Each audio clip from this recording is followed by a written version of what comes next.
Muy buenas tardes y bienvenidos a vuestra casa, bienvenidos al mejor fútbol, bienvenidos a la jornada 30. Como podéis ver, la imagen curiosa de hace un rato de los jugadores, los protagonistas junto con el cuerpo técnico llegando al estadio, llegando al templo, llegando a Son Moix con un bus de la MT. Sí, lo estáis viendo perfectamente, es un bus de la MT, ahí está rotulado con el escudo del Mallorca, con Dimonió, y pues esta imagen curiosa, ¿no? Con ese bus de hidrógeno, como ya sabéis, Son Moix va a ser el primer estadio de residuos cero, y el club ha tenido esta iniciativa de llegar con este bus de la MT. Gesto grandioso. Ahí vemos llegando los protagonistas centrados, concentrados con este partidazo, con un Celta que es octavo en Liga. El Mallorca es noveno, empatado a puntos. 40 tiene el Celta, 40 tiene el Mallorca, pero no solo están empatados a puntos, sino también están empatados en victorias. 11 victorias del Mallorca en estos 29 partidos de Liga que llevamos jugados. 11 victorias también para el Celta, 7 empates del Celta, 7 empates del Mallorca, 11 derrotas del Celta, 11 derrotas del Mallorca. Sí, no me he equivocado, sino que los números son calcados, tanto los del Celta como los del Mallorca son números calcados. Incluso en la clasificación llevan los dos 40 puntos. Les separa nada. Están ahí, juntitos, en Liga. ¿Les separa? ¿Qué es lo que les separa? Pues si os lo preguntáis, les separan estos 3 puntos que se van a disputar hoy aquí en Son Moix a las 6:30 en este grandísimo partido entre el Mallorca y el Celta en Son Moix, donde se espera un estadio lleno, donde se han vendido todas las entradas. Se espera un lleno absoluto.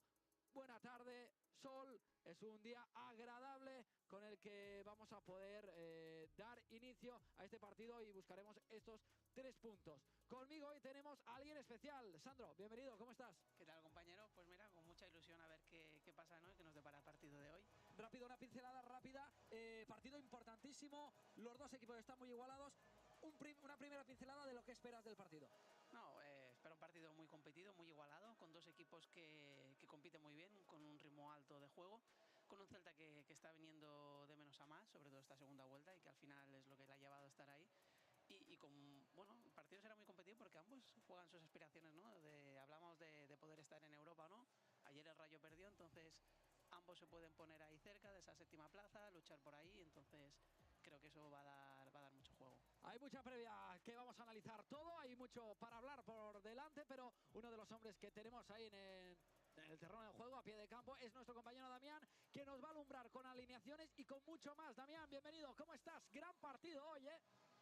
¿Qué tal, Llorens? ¿Qué tal, Sandro? Y muy buenas a todos los mallorquinistas. Hoy es un partidazo, ya lo dijo ayer Yago Barrasate en la rueda de prensa, trascendental en esos objetivos de mirar muy hacia arriba y por qué no ilusionarnos con jugar competición europea hoy. Un duelo entre dos equipos directísimos, porque tú bien comentabas esas cifras en las que están prácticamente empatados a todo. Real Club Deportivo Mallorca y Celta de Vigo, los dos en un muy buen momento, pese a que el Mallorca viene de perder frente a la Valencia, pero lleva 4 partidos consecutivos sin conocer la derrota aquí en el Estadio Mallorca Son Moix, por lo tanto, y buscaremos prolongar esa buena racha frente a nuestra afición. Como dices, se espera, bueno, están todo vendido en para este partido, porque yo creo que la afición es muy consciente de la importancia del mismo. Y precisamente para intentar sacar un resultado positivo, Yago Barrasate, que apuesta por un 11 bastante reconocible para lo que venimos viendo en casa. Es verdad que tenemos 2 bajas sensibles y muy titulares, como son las de Antonio Raillo, Samu Costa, el ya conocida de Robert Navarro, pero con todo, el Mallorca que sale con Dominic Grefe en portería, línea de 4 para Copete y Valjen como pareja de centrales, Mojica y Mafeo en los costados, doble pivote para Manu Morlanés y Omar Mascaré, y media punta para Dani Rodríguez, bandas para Seri Darder y Takuma Sanoya. Arriba vuelve el pirata, vuelve nuestro máximo goleador Vedat Murici, que será, como decimos, el que se localizará en esa punta de ataque en el Real Club Deportivo Mallorca, que sale con este 11 para intentar sacar un resultado positivo en un partido trascendental en esa parte alta, en esa lucha por las competiciones europeas.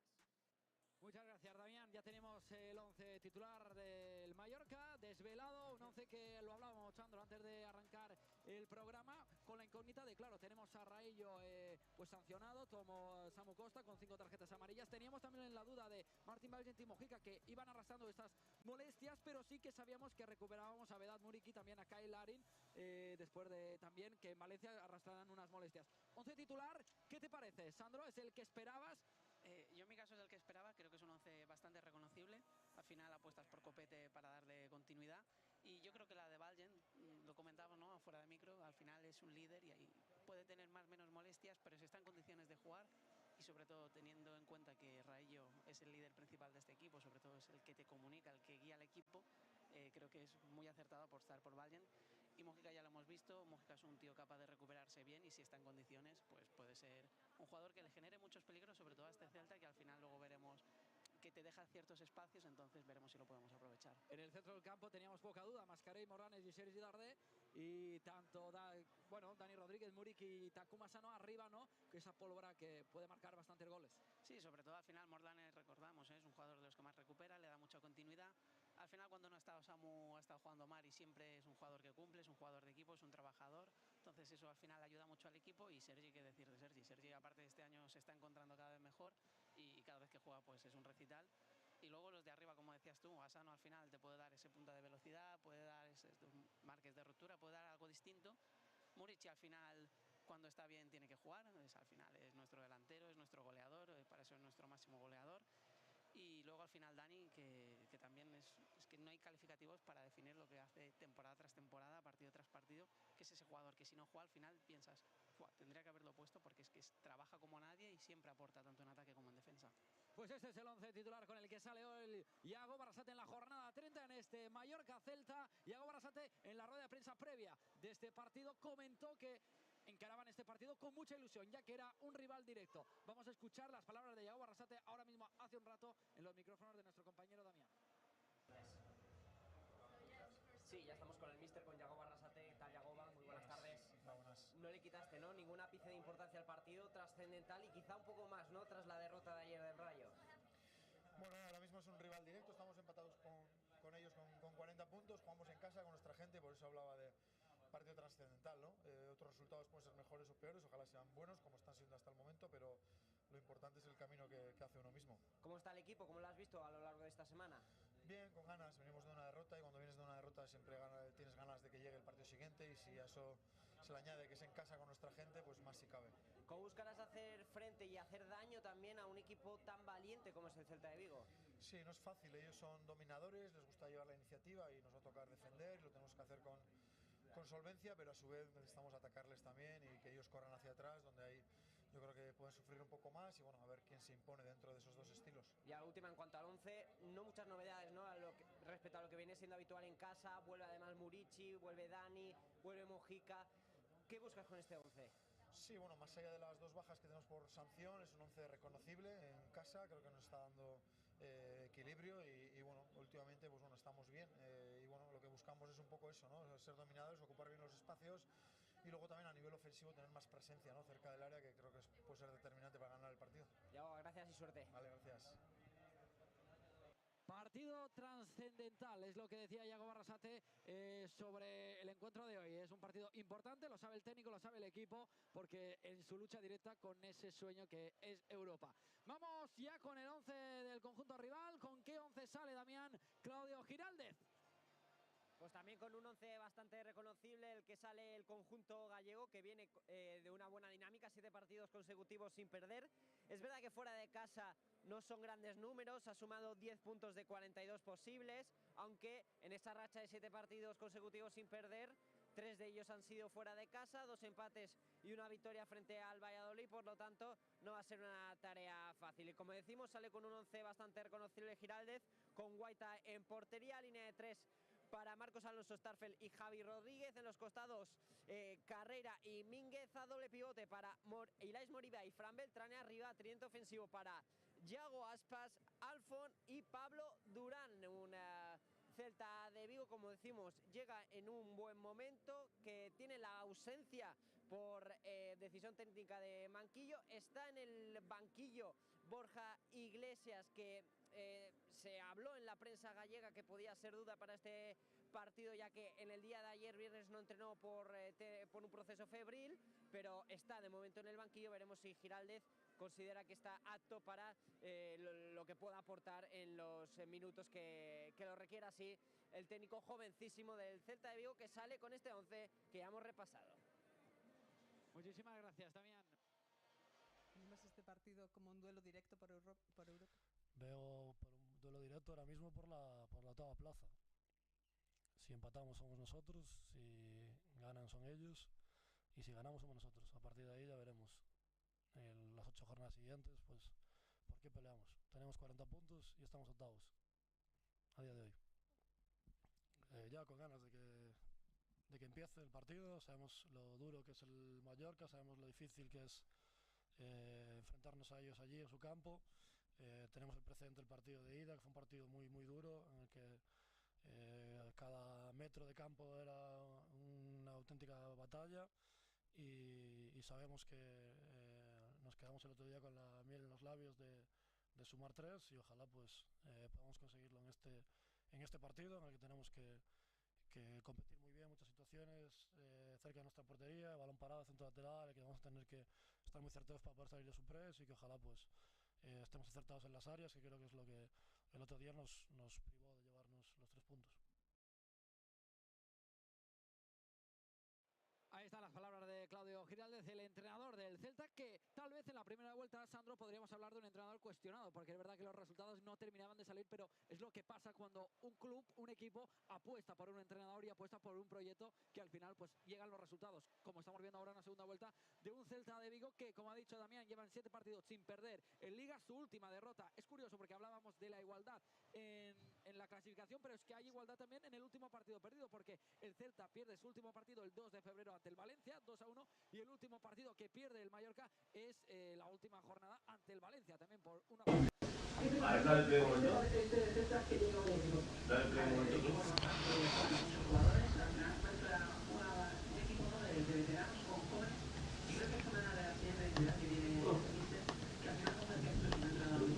37 años, que cumplió hace nada, en febrero. Con Yagoba, ¿no? Que al final apuesta por gente de la casa. Y creo que el Celta hizo algo muy bueno, que también pasó con Yagoba cuando estaba en Osasuna, que es en momentos de dudas le dieron continuidad, le dieron tranquilidad, y al final pues los resultados han acabado avalando. Como decías tú, empezó duditativo, al final entrenador que empiezas en la categoría con gente muy joven, pero al final el trabajo, ¿no? El trabajo día a día y la confianza que te transmiten desde arriba, que te transmite también la gente, al final siendo de la casa, pues a veces te puedes sentir más respaldado, ha llevado sus frutos. Y no solo es un equipo que juega muy bien a fútbol, que es muy ofensivo, que es muy vertical y que tiene muy bien el balón, sino que además está consiguiendo esos puntos que lo tienen allí, y como decía él mismo incluso en su rueda de prensa, están pendientes, ¿no? de esta plaza, que con el empate, como decían, se la pueden quedar ellos, con la victoria a Mallorca nos la quedaríamos nosotros. Vamos a ver cómo se desarrolla el partido. Pues vamos a ver cómo se igualan las fuerzas con un Celta, como hemos dicho, Welcome, ladies and gentlemen, to tonight's live stream. I am your host for tonight's fixture. My name is Daniel Armstrong, and today we have a very, very, very exciting matchup here today. We have Real Mallorca facing up against Celta Vigo here at the Estadi Sant Marsh. Now, last time out for Real Mallorca, they did face Valencia here at the Mestalla Stadium, where the home side did manage to keep home the 3 points, with Diego Lopez scoring the only goal in that match to win it 1-0. So it was a defeat last time out for Real Madrid, unfortunately losing there at the Mestalla Stadium, who, as we know, not an easy stadium to get the 3 points at, and they did lose 1-0. Of course, if we do take a look at the stats for that match for last time out for Real Madrid, taking a look at what it happened, where it went wrong, of course, it was a close match and it was a tight one, as Real Madrid did at 56% possession, and Valencia sitting with 44% possession. 8 shots and 2 on target for Real Madrid, and 8 shots and 2 on target for Valencia. So, as you can see, quite a tight one. Statistically, both teams very, very close in that match. So it wasn't a heavy defeat for Mallorca. They even had the possession, and it was 8 shots, 2 on target for both of the sides. So yeah, again, it was a very, very close matchup. Now, if we're talking about recent form from both of these sides, Real Mallorca have won one out of their last 5 matches, and Celta Vigo have won 3 out of their last 5 matches. Of course, those are the forms of these two sides between the last 5 matches. Now, Celta haven't lost a match out of their last 7 matches. So, Celta Vigo have definitely been in excellent form when it comes to recent performances. And I mean, not losing any of your 7 matches, it's quite impressive. Very, very impressive stuff there from Celta Vigo. So, a team that's definitely in a great role here, in a great form, and it's not going to be easy for Real America to get the 3 points off of them tonight, despite playing at home, despite Mallorca having the advantage. It's still really, really not going to be easy here for Real America. Now, if you do look at the screen, you can take a look at the highlights for Real America's last time out up against Valencia at the Mestalla Stadium, where they did, in fact, lose last week at 1-0, unfortunately. But again, as I said, it was a close result. I think the main key in that match for Real Madrid was they were just missing so many important players in that match. They were missing, of course, we do have to take into consideration, Velat, Muriqi, Kai Larin, both strikers for Real Madrid, both missing in that match. And I think they just struggled offensively. They struggled to get goals. And I think that's something that could have possibly cost them the match because, again, like I said, they were decent, but it's just the offensive play that we're missing. Of course, big save there from Dominic Grave, who was absolutely excellent that match. He wasn't tested that often. As I mentioned, in Valencia weren't that great either. And I just think if, Real America had their 2 main men up front, then it could have been a different result. And also, not to mention, Robert Navarro was also out for that match, and he's also out for this match. He's also another important player that Real America tend to use quite often. But I just think that's what cost Real America last time out. Just missing the two guys that scored the goals up front. You could really feel it that match. You could really feel it, especially, in the offensive side.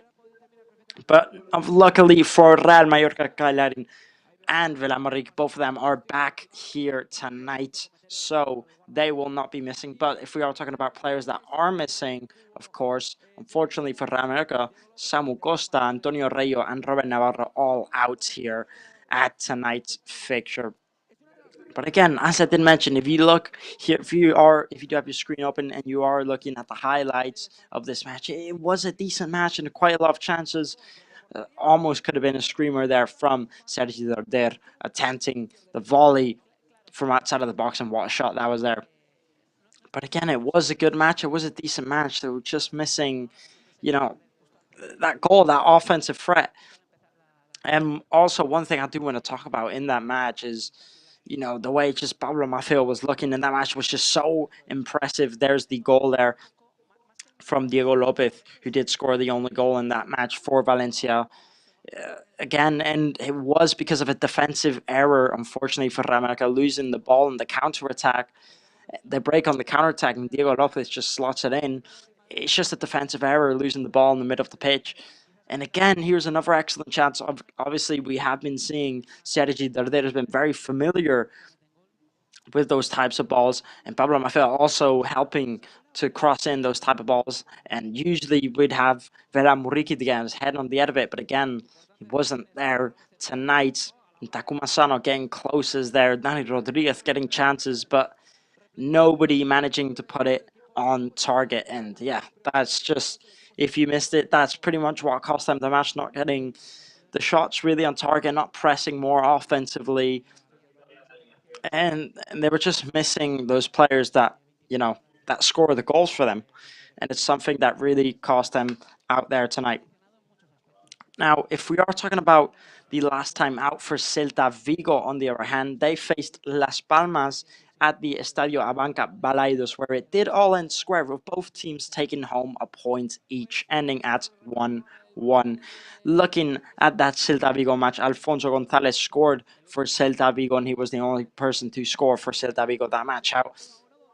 And I would say it was quite a dominant display from Celta Vigo, as they did have 61% possession, 20 shots, 7 on target. On the other hand, Las Palmas only sitting at 39% possession and only 4 shots and only 2 of them on target. So quite a dominant display there from that Celta Vigo side. And if you do look at the screen, we can see the players now warming up here because we are just about 25 minutes away from kickoff. And what an important match this is going to be. Both of these teams in desperate needs of these 3 points to chase for the possibility of a European football spot. Now, it would be very difficult for either one of these teams to get European football. But again, if they could rack up as many points as they can before the end of the season, which is just around the end of May, so not many matches left to go, then they could be looking at a possibility of European football. So again, both of these teams will be desperate for those 3 points tonight. Yeah, as I did mention, the last time out for Celta Vigo, if you do look at the screen, if you do want to take a look at the highlights, you can see that here at the Estadio Abanca Balaidos, where it did all end with both teams taking home a goal each, both teams taking home a point each. Alfonso Gonzalez scoring there for Celta Vigo. And again, as I mentioned, a dominant display from Celta Vigo. And Las Palmas, of course, have been so poor in form recently. But again, dominant display from Celta Vigo, you do have to take that into consideration. And you also have to take into consideration that they have been in absolute excellent form. And they have some big players up there, some big, very big offensive threats. You know, we're looking at a player like Iago Aspas, who is actually the maximum goal scorer for Celta Vigo this season. You got players like Borja Iglesias, Oscar Mingueza. You know, you've got plenty offensive threats in that squad, and they definitely can do enough to create a lot of danger. And, you know, Celta Vigo, not only did they just score, they created plenty and plenty of chances. Of course, some big saves there from the Las Palmas goalkeeper, some very big saves. But again, they were sitting at 61% possession, 20 shots, 7 on target. So a dominant display then for Celta Vigo. And what a goal that is there to get the equalizer there for Celta Vigo from Alfonso Gonzalez. I mean, what a lovely shot there. Cuts in and takes it with his right foot. Just puts it, just swerves it in that top right corner. It's an excellent goal. So if you do want to take a look at the highlights for that match, then you can look at the screen here. And again, a lovely play there to score the goal there out of Alberto Moleiro. But of course, you know, Las Palmas have been in terrible form recently. But yet they did manage to get a point against Celta Vigo, which is definitely a really good result for them. And what a goal, what a play that is there from Las Palmas. Now, one thing I do want to mention is why do both of these teams need the 3 points here tonight? Well, taking a look at where both of these teams are currently sitting, Real Mallorca is currently sitting at 9th place with 40 points. Yes, 9th place with 40 points. Obviously, still meaning a possibility of European football if they can possibly maybe win every single match of now up until about the end of the season. But of course, it's not looking great at the minute. But what would a win today mean for Real Mallorca? Well, a win today would take them all the way up to 7th place, overtaking Celta Vigo and overtaking Rayo Vallecano. So a win tonight could be a very important one here for Real Mallorca. And what would a win mean for Celta Vigo, who are also currently sitting at 7th place, also with 40 points? Pretty much whoever wins here tonight will take the 3-point gap and take that 7th place and be sitting there with 3 points on top of the other team. So both of these teams going head to head, both of these teams on the same amount of points and the same position. And whoever wins tonight gets that 7th place and takes the 3-point gap. So you can see what it means for both of these teams here tonight to get that win, as it is very important for a possibility of European football. Now, we are going to talk about the last time these two sides did face each other, and that was all the way back in December at the Estadio Abanca Balaidos, where the home side did manage to keep home the 3 points, winning 2-0.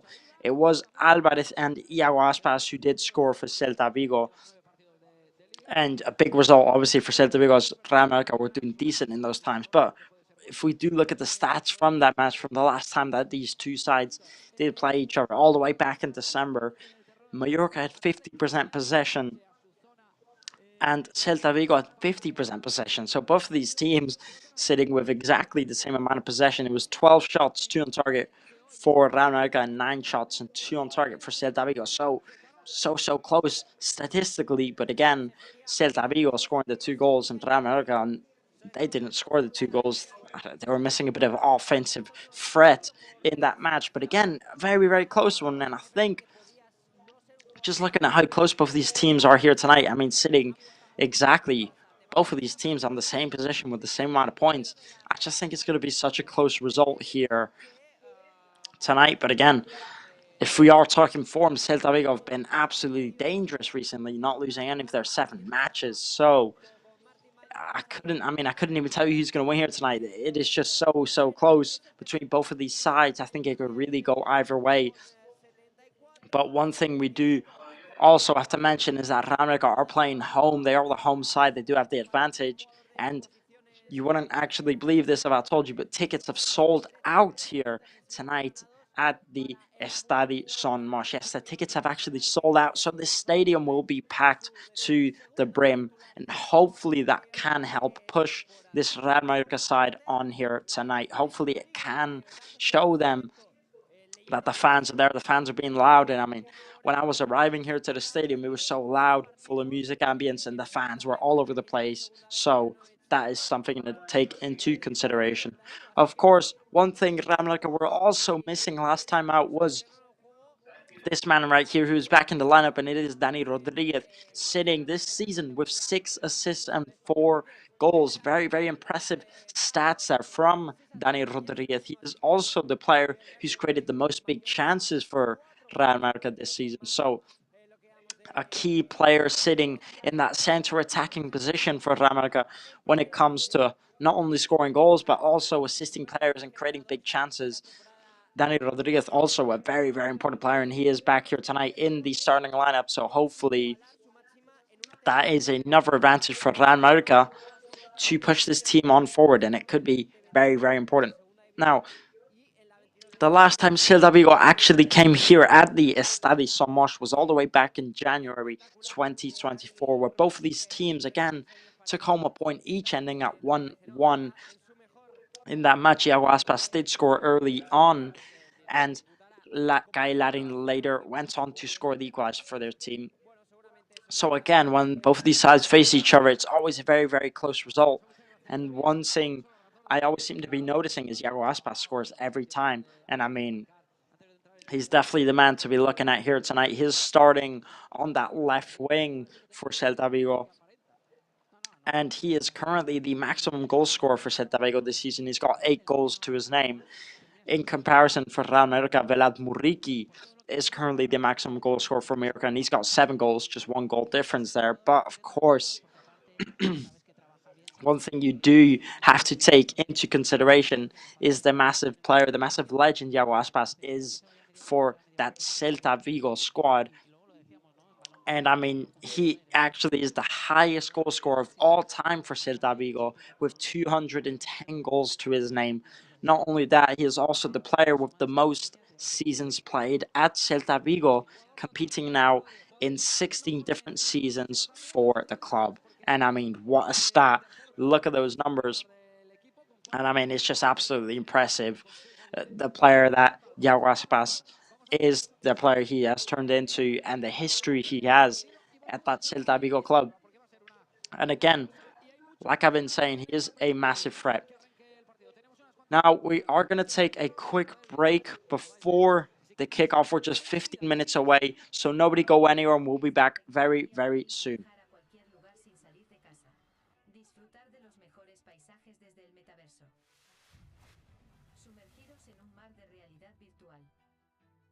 Hacer deporte con vuestros avatares.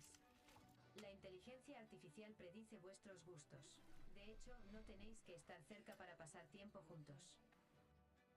Es maravilloso, ¿no os parece?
ser el primer estadio español con certificado de residuo cero. El Real Club Deportivo Mallorca, de la mano de Precero, tiene el proyecto de reciclar más del 90% de los residuos. Para ello, necesitamos mejorar la separación de residuos en el estadio. Ya se han instalado más puntos de reciclaje por todo el recinto. El objetivo es un estadio sin residuos desperdiciados. Para dar una segunda vida a los desechos que generamos. Somoix va a ser un referente en reciclaje para el fútbol español. ¿Nos ayudas a conseguirlo? Te necesitamos. Recicla en Somoix.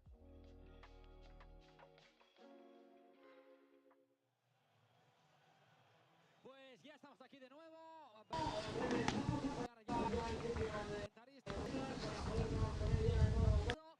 Y quiero que os quedéis ahora en un hombre y en una ilusión. Yo creo que podríamos hablar también de un hombre que conoce bien más, que es David López. Vamos a escuchar sus palabras que ha tenido con los medios del club. Bienvenido, Repe. Vale, dale play. Siempre que un chaval viene aquí a la ciudad deportiva, pues sueña con debutar con el primer equipo, y sí, siempre me visión pues mucho mejor, y yo pues el hecho de que ya lo haya podido cumplir pues es un orgullo, ¿verdad? Pues fue una cosa rara porque lo supe casi en la charla previa al partido, sabía que había esa posibilidad, pero And we're back after that quick break. Now we're just about 11 minutes away from kickoff. And we have, again, as I mentioned, a very exciting fixture up ahead of us, as both of these teams in desperate need of the 3 points. Now, if you do look at the screen, you can take a look at the quick interview that we paid here for David Lopez, the kid who's been dreaming of playing at this club since he was a kid, and now that dream finally came true. And he is actually here in the squad here tonight, and I mean, what a dream it is for him to come to this club and just play for his club. Of course, he's coming from second division football, where he did get transferred this season up to Real Mallorca, and I could say he has having a decent season so far. He has played 2 or 3 games for the club, and it's been his dream as a Mallorquin local that he has always been to play for the club. So again, what a moment that is for him, and what a player he is becoming. And hopefully we see much more from him this season, next season, and every season to come forward for this Real Mallorca club. Now, again, we're just about 10 minutes away from kickoff. And one thing I do want to talk about is, you know, one thing we do have to take into consideration is the big club that Celta Vigo are, and the big club that they have become, as historically they also are one of the big clubs up there. And I mean, they have 59 seasons in the first division of football, Celta Vigo. So again, not a small club, and that's one thing you do have to remember, that Real Mallorca are a relatively new club when it comes to this first division football, when it comes to playing with the higher ups, where Celta Vigo have plenty of experience is playing in first division and playing in big competitions, big European cups, whereas Real Mallorca, as we know, only have about 12 seasons in the first division football. Of course, they do have one Copa del Rey that they did win back in 2003, and of course they did reach the Copa del Rey final just last season. Now, that's one thing that I think every Mallorquin fan does remember till this day, and what a moment that was. So heartbreaking, losing on penalties to Atletico Bilbao. But again, Real Mallorca, a relatively new club, where Celta Vigo have much more experience in these type of situations. They are actually ranked the 10th biggest historical club in the LaLiga division. So, you know, Celta Vigo, one thing you'd have to take into consideration. Now, we do have Antonio Rayo here on the pitch here to cheer his team on forward, as he is suspended this match, as he did pick up 5 total yellow cards last match out. So this match he is missing, and as you can see, he's here to support and push the team forwards, and I'm sure he's feeling the nerves in here tonight, and I'm sure, more than sure, that he wants his team to win. Of course, Samuel Costa, also a player that's suspended for picking up 5 yellow cards last time out. and Robert Narro still injured, hopefully to be back soon, and hopefully nothing too serious. Now we can see the players just getting ready in the locker room here, because we're just about 7 minutes away from kickoff, so do not go anywhere, as we will have kickoff very, very soon. And not also did Real Mallorca get to the Copa del Rey final last season, but one thing you have to look at Celta Vigo's for is back in 2017 they did make it to the Europa League semi-finals, where they did get knocked out by the English Manchester side, Manchester United, in the semi-finals. So again, Celta Vigo definitely not a small team, definitely not a team with no experience. They definitely know what they're doing stepping into this pitch here tonight. Now, if we do talk about face-to-face, the last 5 matches between these two sides, Real Mallorca have actually won 3 of them. Celta Vigo have only won 1, and one of them was a draw.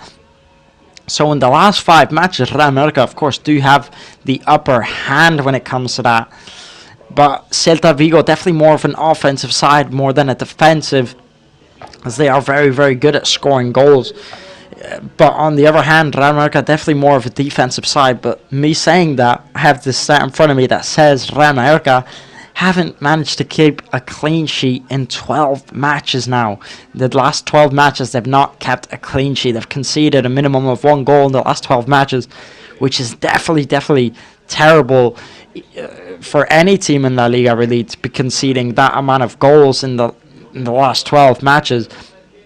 And it is strange, because Real Mallorca, again, as I said, usually more of a defensive side, usually a team that when it comes to defending is in that stronger pursuit. But again, they haven't managed to keep a clean sheet in the last 12 matches. So that's something you do have to take into consideration. Yeah, again, as I've been saying, I just think it's going to be such a close matchup between these two sides. I couldn't tell you who's going to win. I just think it's unpredictable.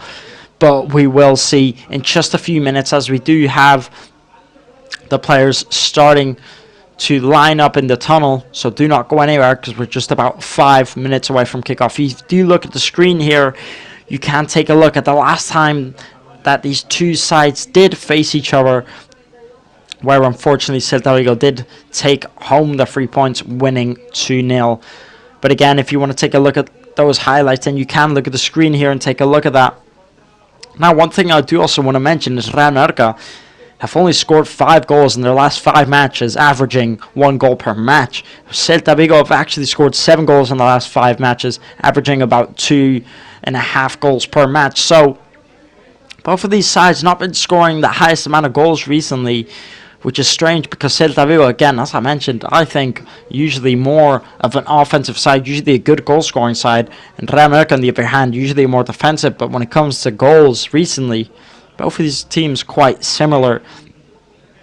But again, Celta Vigo, that's not something that they need, as they haven't lost in the last 7 matches, so they're clearly, whatever they're doing, it's working. Either they're defending and attacking well, or they're defending well. It doesn't matter what they're doing, it's working for them. So that's something that Real Mallorca have to keep into consideration going out here tonight.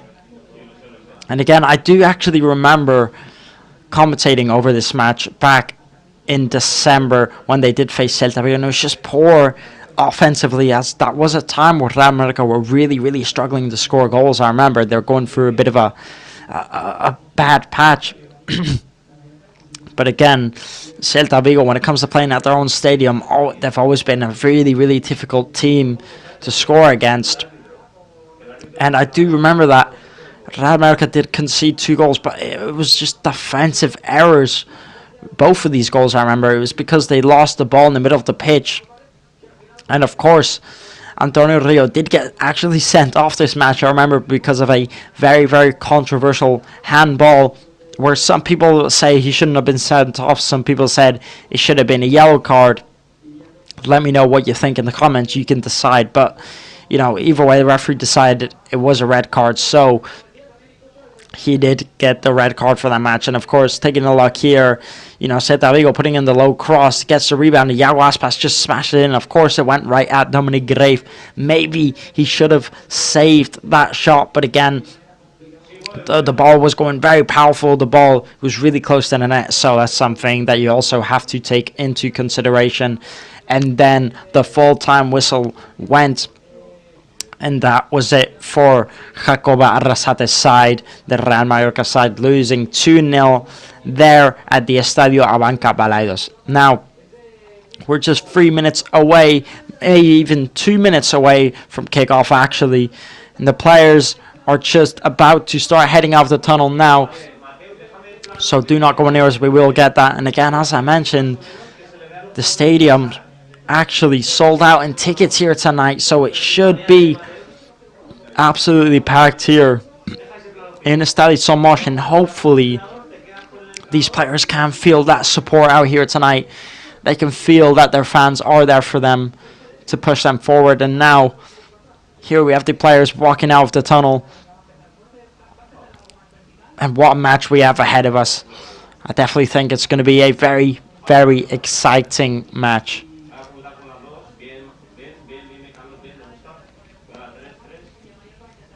And here we have both of these sides now walking out of the tunnel, walking onto the pitch. Real Mallorca up against Celta Vigo here at Estadio Somos, 6:30 Central European Time kickoff, and we're about to get under the way.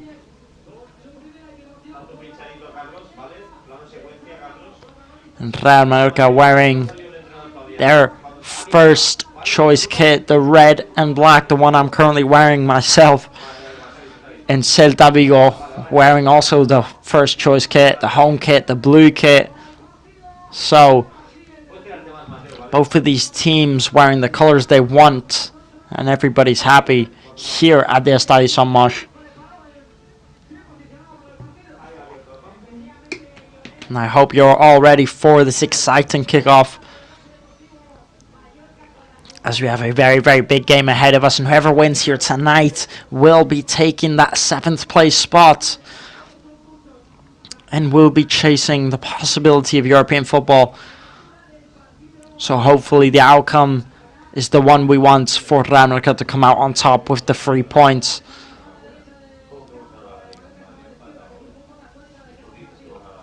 And of course, both teams heading up with the strongest lineups I think they could have. Real Mallorca starting with Vilamurrique up front. Celta Vigo starting up with Duran up front. Yago Aspas on the left with Gonzalez on the right. On the other hand, Real Mallorca playing with Derder on the left and Takuma Asano on that right hand side. Also a player that's been very dangerous up front recently. Takuma Asano, something that Celta Vigo are going to have to watch out for. And of course, Dani Rodriguez starting at that central attacking position with 6 assists and 4 goals for him this season, and creating the biggest chances for Real Mallorca. Now we are going to take a minute of silence here.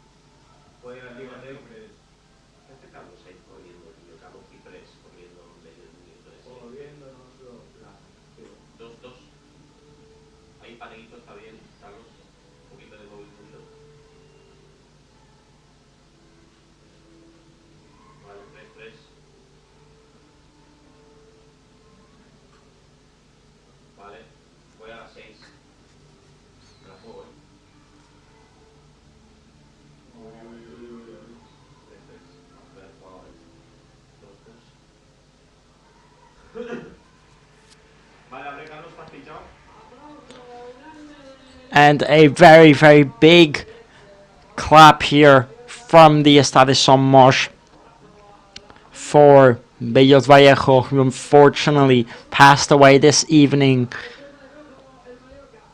And he, of course, he was a big, big member, a big person in the Real Mallorca community. So may he rest in peace. And of course, sending high prayers to his family and all his friends. Now,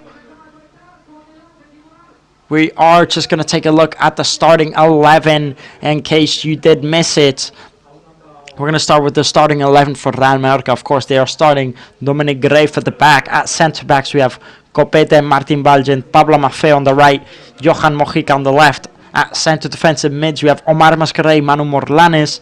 And of course, at centre attacking mid, they have Dani Rodriguez on the left, Sergio Roder on the right, Takuma Sano, and up front, the man himself, Velat Muriqi. So that is the starting lineup here for Real Mallorca, starting their strongest squad possible. And now the match is just about to go underway. And again, we have a very exciting match from both of these sides. Both of them in desperate need of these 3 points here tonight.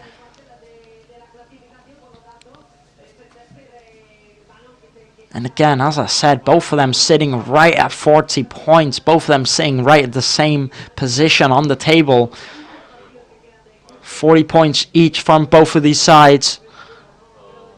And not only that, but whoever wins will be taking the 7th place spot position. Now we get the match on the way, and Real Mallorca holding it on the back. And the sun is just starting to go down over the Estadio Somos. So no sun on the pitch, which of course is good news for the players.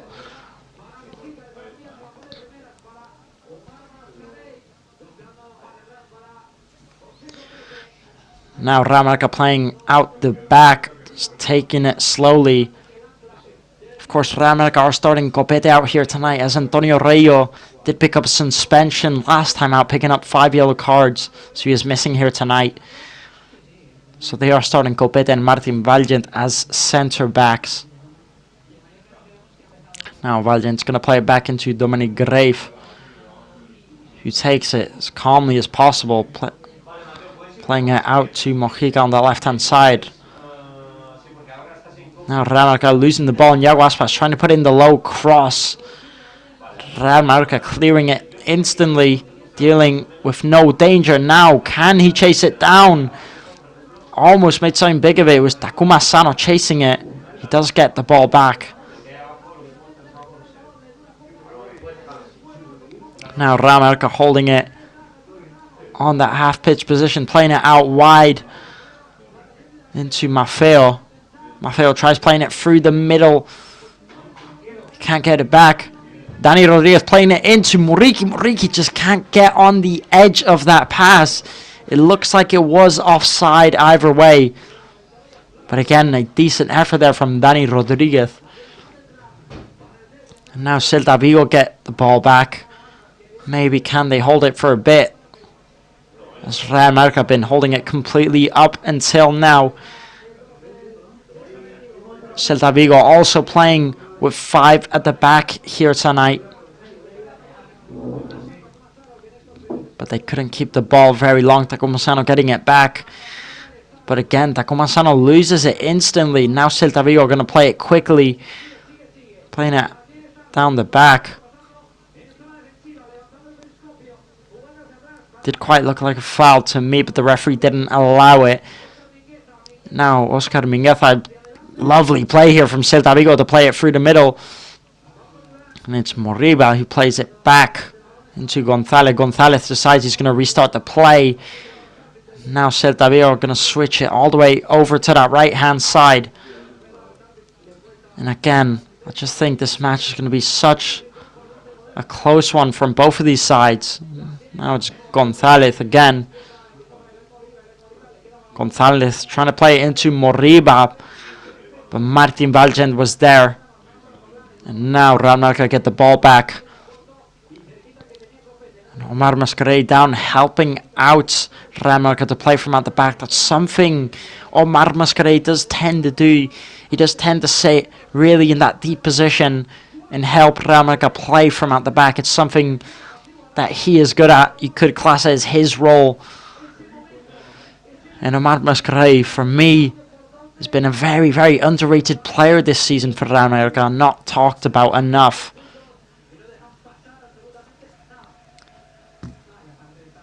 But now both of these teams struggling to keep hold of the ball. I'd say Real Mallorca maybe holding it a bit more in these first few minutes. But again, this match could really go either way.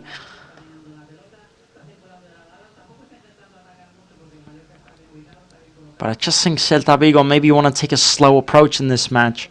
They are playing free at the back, so any type of counterattacks could cost them. Any type of defensive errors could really cost them the lead.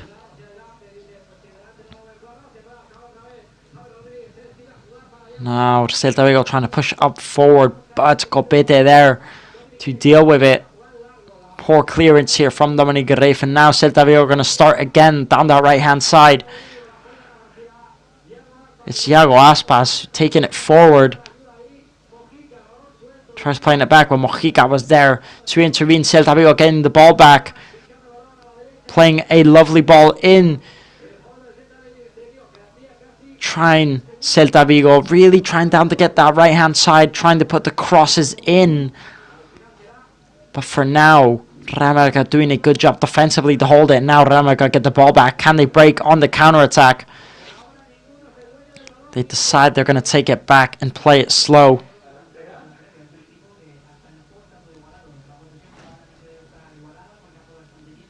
And again, I just think Celta Vigo are starting quick off their feet here.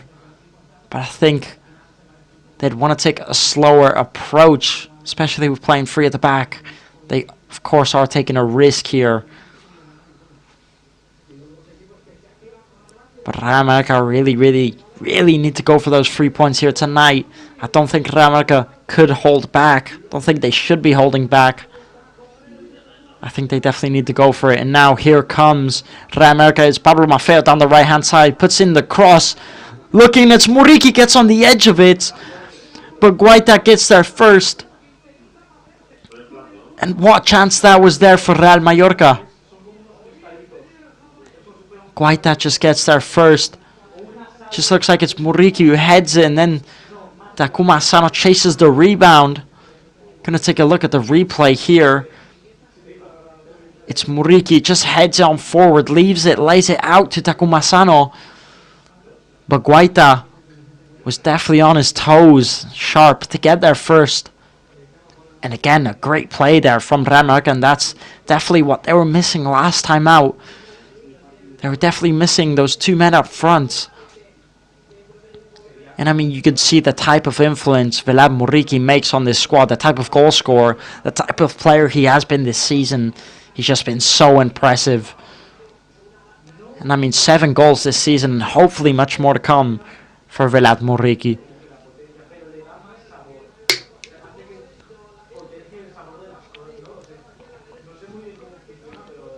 Now Real Mallorca getting pressed here by Celta Vigo. But it's not going to work. Pablo Maffeo gets the goal kick for his side. It was Gonzalez just chasing that ball down, but Pablo Maffeo gets there first, and now Real Mallorca get the goal kick here.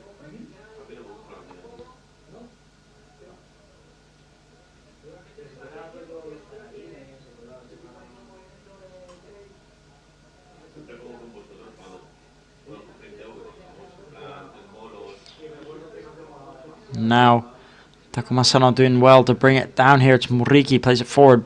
But again, maybe Real Mallorca just rushing the play a bit too much there, giving it back to Celta Vigo.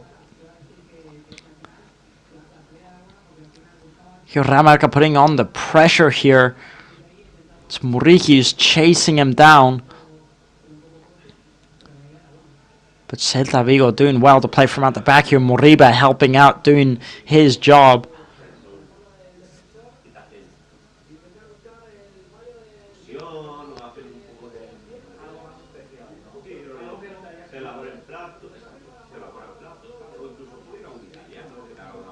And now Celta Vigo trying to play from out the back here, doing well to hold the possession. Starfelt taking it forward, playing it back, and now looking to play it into Gonzalez. Gonzalez putting in the cross, but again, cleared instantly there by Martin Balgent.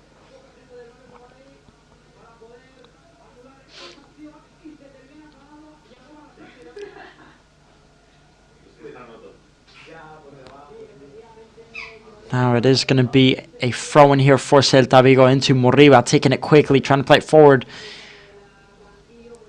Manu Morlanes clearing the ball there. Now Celta Vigo going to play it all the way back to Guaita. It's Alonso here. Now here's Rodriguez. Trying to play it through the middle.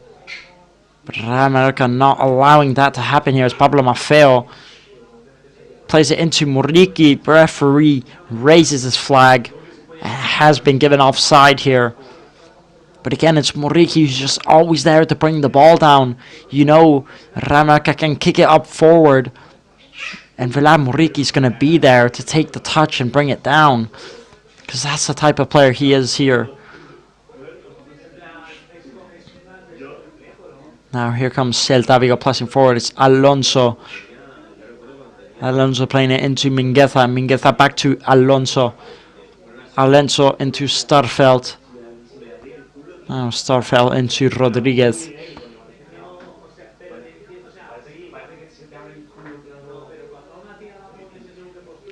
Now Celta Vigo again just losing the ball here. And Real Mallorca now going to restart.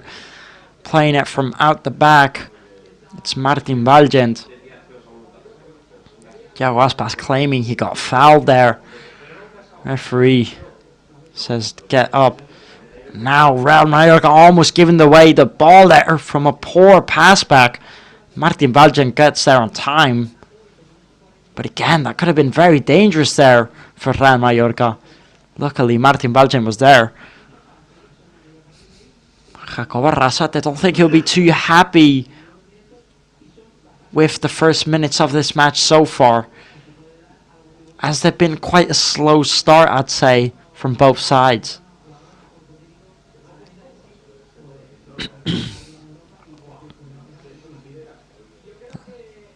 Now Real Mallorca doing well to press Celta Vigo there, not let them play from at the back. It's Omar Mascarrey who was there.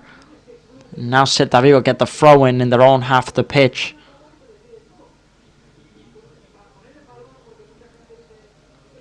Now Celta Vigo to take the throw in here. Celta Vigo trying to make it work. It's Moriba who plays it into Alonso, who's going to take it forward now. Now here comes Celta Vigo. Celta Vigo passing out wide into that right hand side. Into Carrera, who tries putting in the cross. But the ball just goes all the way out for a throw in. Taking a look at the cross there. It was a very decent cross into that second post. But again, maybe looking for Gonzalez there on the left hand side. And it's a lovely ball there from Carrera. It's a decent chance there for Celta Vigo so far in these first 16 minutes. But both of these teams being quiet so far.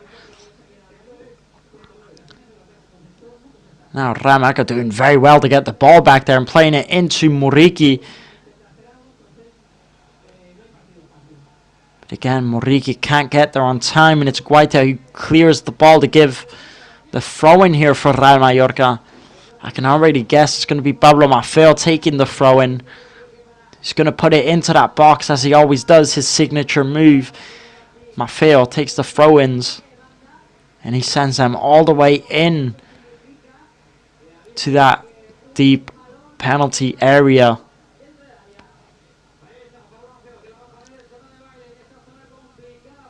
Now here's Pablo Maffeo to take the throw in. Puts the throw in into that box, looking for someone. And now Real Mallorca trying to make it work, but ends up a goal kick for Celta Vigo. It was Manu Morlanes who tried chasing the ball down, putting the cross in, but instead gives the goal kick for Celta Vigo. Now they're going to play from at the back quickly here. But Celta Vigo losing the ball here. Real Mallorca getting it back. Now the ball just seems to be going all over the place. But in the end, it is going to be a foul here for Celta Vigo. It looks like it was Alonso who made the defensive error there. But the ball did go out of bounds, so it is going to be a goal kick here now for Celta Vigo. Playing it out to Mingueza. Mingueza playing a lovely ball forward. But again, Real Mallorca pressing there to get it back. And they do so. Now, Mingueza taking down the Real Mallorca player here. It's Dani Rodriguez, who just got taken down there by Mingueza. And they give away the free kick here, Celta Vigo. Now, can Real Mallorca make anything from this?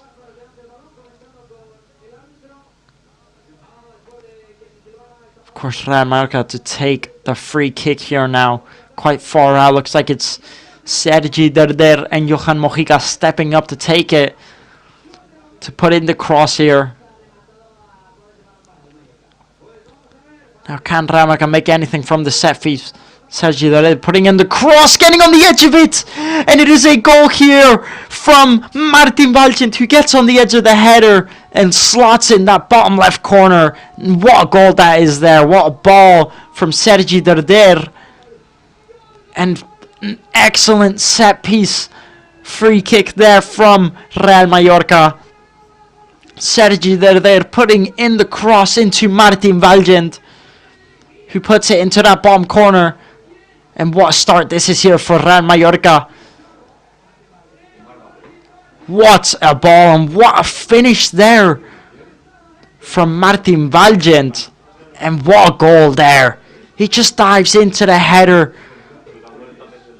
putting it into that bottom left corner. Diving like Robert Van Persie in his prime. And what a goal that is there. An excellent shot there from Martin Valgent. And Guaita just tries to dive to get there on time. But again, the header's just too powerful. And now Real Mallorca leading here. What a result this is here. And now Real Mallorca leading here at Estadi Somos 1-0 in the first 20 minutes or so. And now what a start here for Real Mallorca. And Dani Rodriguez did so well, of course, to get the free kick for his team.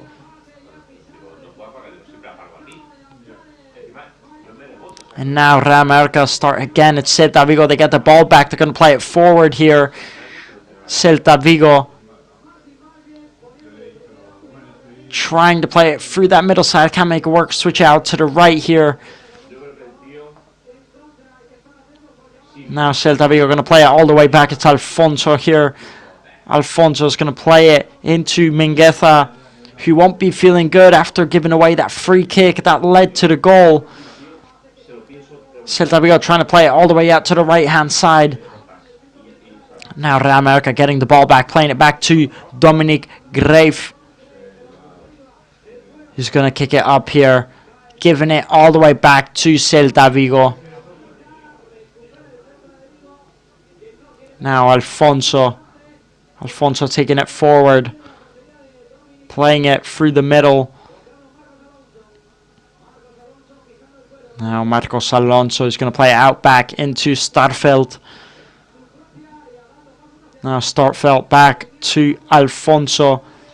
Alfonso out to Mingueza. Mingueza back to Alfonso. Now Celta Vigo looking for a way out here to play it from out the back. Mingueza into Beltran, who again just kicks it up, gives it back to Real Mallorca. Now can Mallorca make anything from this? They're going to play it back. Martin Valgent now. Martin Valgent looking for Takuma Sano there. Now it's Guaita with the ball. Guaita playing all the way out to Rodriguez. Rodriguez just looking for Carreira there. And Celta Vigo do very well to keep the ball there. They're going to switch it all the way out to the left now. It's Mingueza who's taking it forward. Mingueza playing it out to the right. Now Starfelt. Starfelt playing it out to Alonso. And Alonso's going to play it back to Starfelt. Now Celta Vigo holding onto the ball quite well here, holding on to that possession. And the question is, how do Celta Vigo feel after giving away that goal? Trying to play it out here. It's Celta Vigo playing into Gonzalez, but Gonzalez just can't keep hold of the ball. And now Dominic Greif picks it up with ease.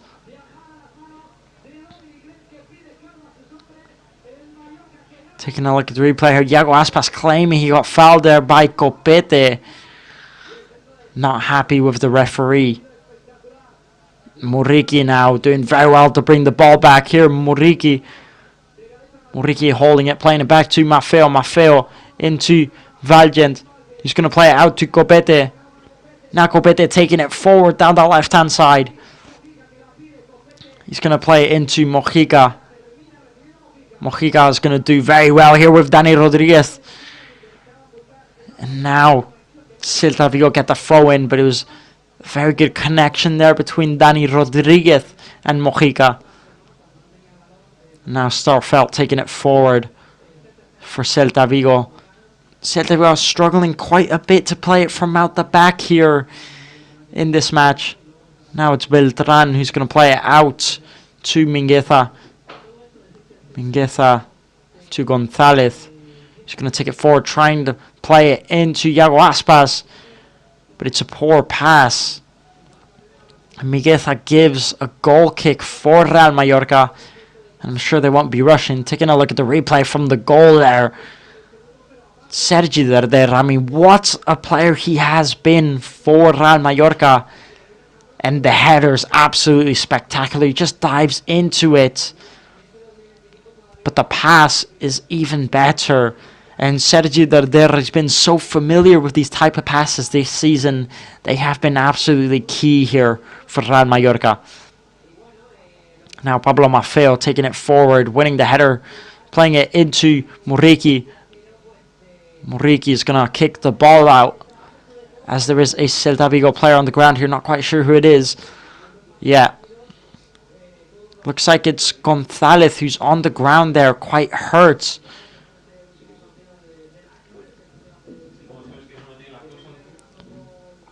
Hopefully he is okay there. Now Jacob Arrasate taking the time, meanwhile, to talk to his players. As anything could still happen in this kickoff, of course, in this matchup. This match is nowhere near over. And both of these teams can definitely still get back into it.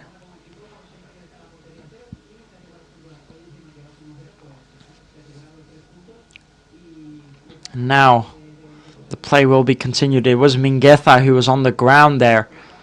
But he has now gotten up. Hopefully he is okay.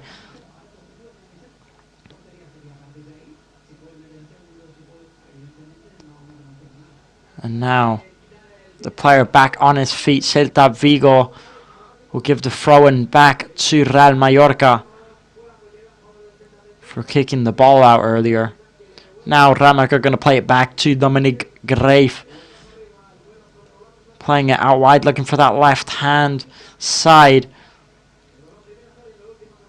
Celta Vigo giving the throw-in here to Real Mallorca.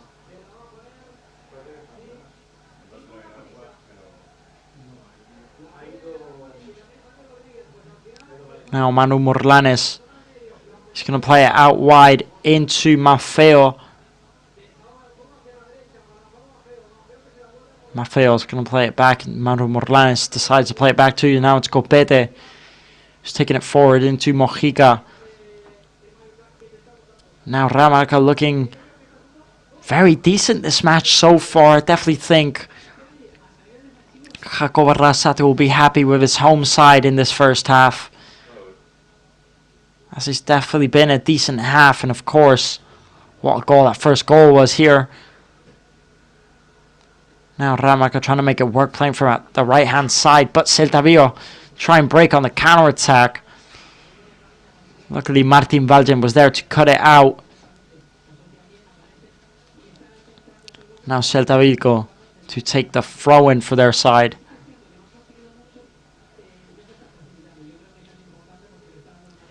Mingueza to take the throw-in. Looking for Gonzalez there. Ramaca clearing the ball. Muriqi getting the header, but no one there to get the header. And now Alfonso's going to play it out to Starfelt. Back into Marcos. Now Alonso playing it into Muriba. He plays it into Starfelt. Now just Celta Vigo trying to play it from at the back here. But Ramaca have just been pressing so well in this match so far, not allowing Celta Vigo to play with space. Now Mingueza getting pressed here by Takuma Asano, but Celta Vigo do very well to get away from it. Now Gonzalez playing it back to Mingueza. Moriba into Mingueza. Plays it back out to Gonzalez. Into Alfonso, and he's going to switch it to the right hand side. But it just looks like Celta can't quite find a way in so far. And Ramaca's defending so well and pressing, doing their job exactly like they need to. Now here comes Alfonso. Yago Aspas trying to put in the cross. They can't make it work. Copete is there to clear it.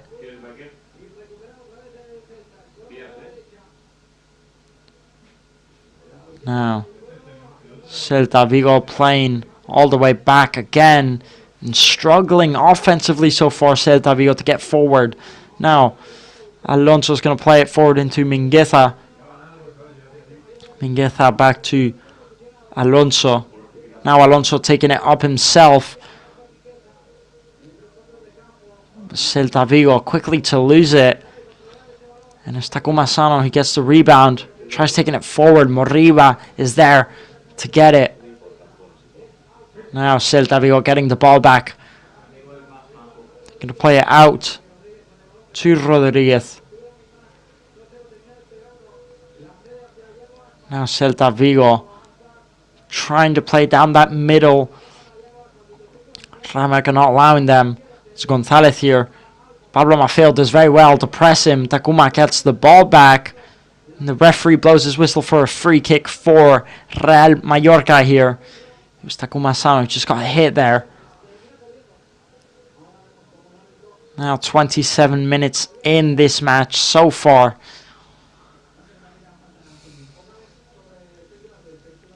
Just about 20 minutes, 18 minutes, 17 minutes left to go before the end of this first half, plus extra time. Now, we'll see what's in store before the end of the first half. If Ramaca can just hold on to that lead. Playing out wide into Muriqi. Muriqi gets the header on, but it goes into the hands of Guaita. And now, Mingueza taking it down the left-hand side.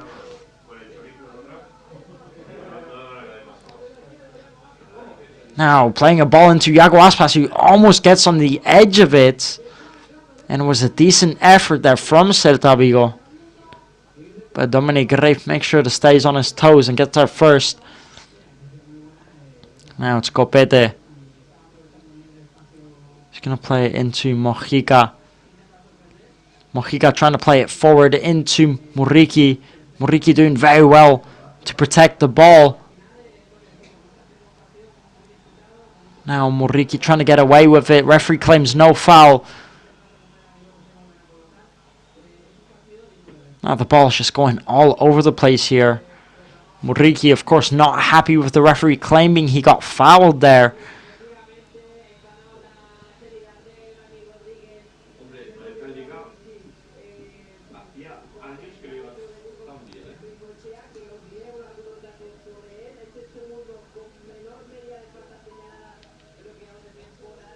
Now Real Mallorca take the throw in. Losing almost instantly. Playing it all the way back to Guaita here, Celta Vigo. Very risky pass. And now Alonso. Alonso taking it down the left-hand side. He's going to play it into Mingueza. Now Mingueza takes it forward himself. Now Mingueza down this right-hand side. Tries playing it through into Gonzalez. Real Mallorca clearing it. Now Muriqi claiming Alonso there, fouling him. And of course Muriqi not happy with the referee here so far, claiming he did not foul him.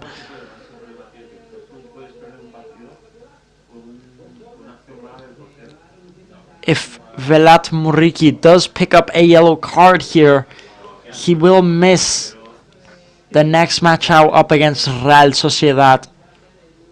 So it is important that Muriqi does not pick up a yellow card out here tonight. As I did mention, he's such an important player for Real Mallorca this season. Now Gonzalez trying to make it work down the left-hand side. But Dani Rodriguez committing the foul on Mingueza. Now it's going to be a free kick here for Celta Vigo. A dangerous foul here for Celta Vigo. Dani Rodriguez just taking down Mingueza. Now, can Celta Vigo make anything from this? Can they create any big chances before the end of the first half? "32 minutes in here so far." Sergi Darder and Takuma Sano on the line here. Trying to put in the cross second post. It's no good. Real Mallorca clearing it. All those Celta Vigo players claiming handball here.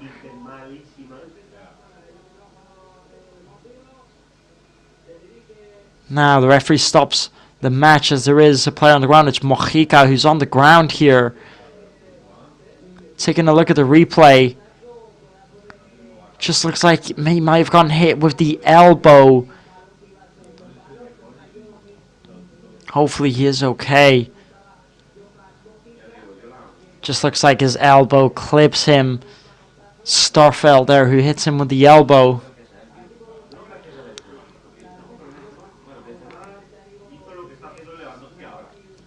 Hopefully he is okay. Looks like he will be alright. He's on his feet here.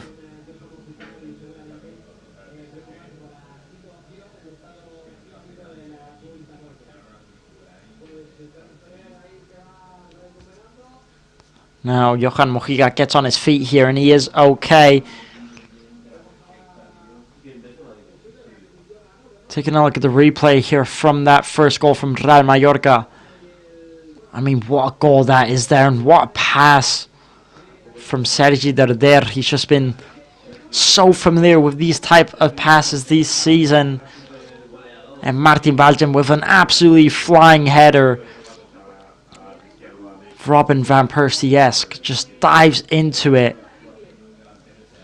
Now the play goes under the way and Celta Vigo have the ball here. Going to play it out to Mingueza, who tries playing it into Gonzalez, but the ball does go out of bounds. Now it looks like Guy Larin is actually going to warm up here for Mallorca.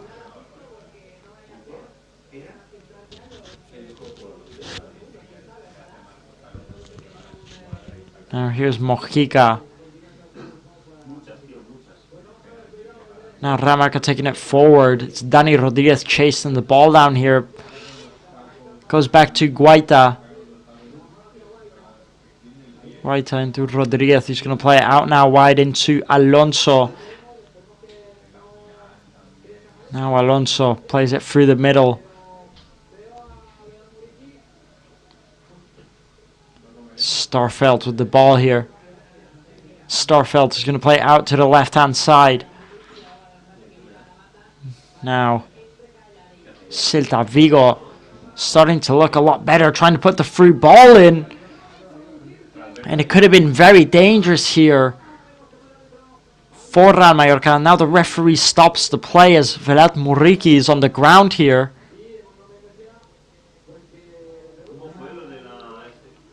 And it looks like Muriqi might be coming off here for Real Mallorca, as Kai Larin seems to be getting ready here.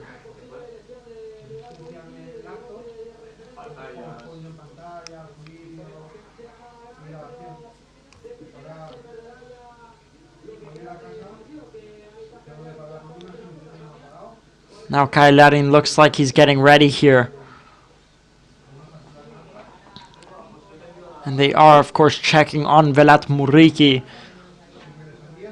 Looks like he will be coming off and missing the rest of this match, but hopefully he is okay and it's nothing too serious. And now the change has been made here for Real Mallorca. And Muriqi comes off here for Kai Larin. Kai Larin also coming back just 2 weeks ago from international break. He was also playing in the CONCACAF Cup with his national side, Canada, where they did get third place, beating the USA 2-1. Now Kai Larin is back here. But hopefully Muriqi, hopefully it's nothing too serious. Hopefully he is back soon, as he is such an important player for Real Mallorca.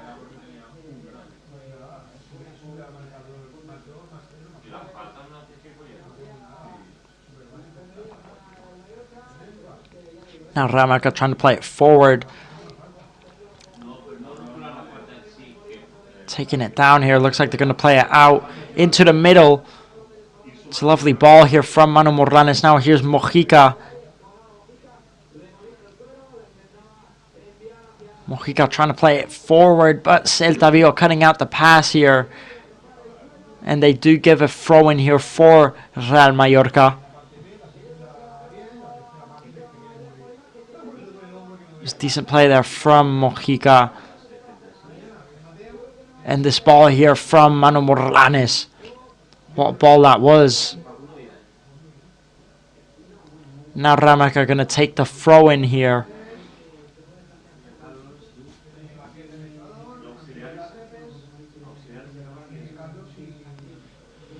Real Mallorca trying to make the most from this throw in, but the ball's just going all over the place, bouncing between both of these sides. Both of these teams trying to bring the ball down and keep it. And Real Mallorca ends up winning that. Now here's Dominic Grave with the ball. He's going to boot it right back up. And Real Mallorca picks the ball up again here. It's Martin Valgent into Copete. Now we'll see if Kai Larin can make the most of this and create any danger from it. It's Kai Larin who's chasing the ball down here. But Celta Vigo do well to get rid of him.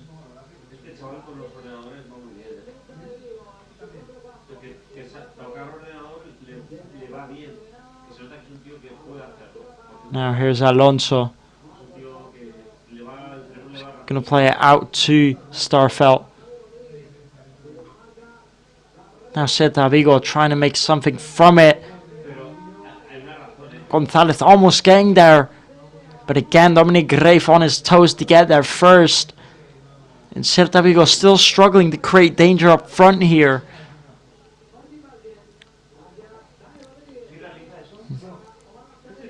Now here's Omar Mascaray helping out in that deep position. Helping Real Mallorca play from at the back.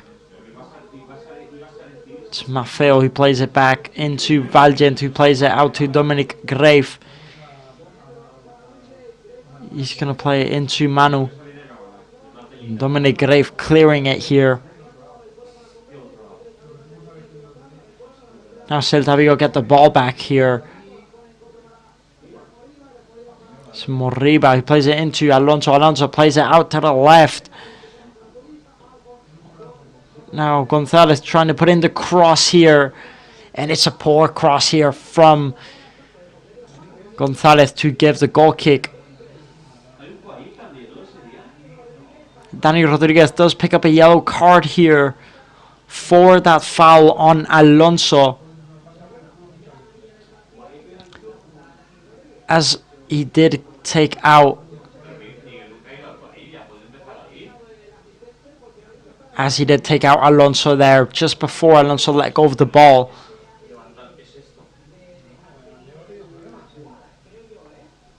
Now Moriba claiming a penalty when he was taken down there, but again, doesn't look like there was much on that.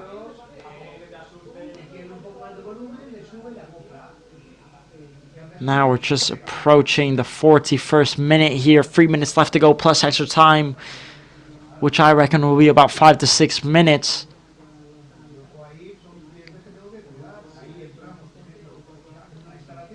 Now Celta Vigo get the ball here for a throw-in. It's Mingueza who's going to take the throw-in here. Now Moriba losing the ball here for Real Mallorca.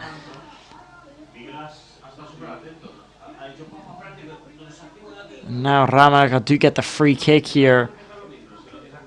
Tomás Mascarell gets taken down there by Moriba, who did lose the ball in the first place. And now the ball is in a very similar position from where Real Mallorca got their first goal. And it's Sergi Darder who's going to take the free kick here again for Real Mallorca. Now Sergi Darder, can Real Mallorca do it twice? Can they make it happen?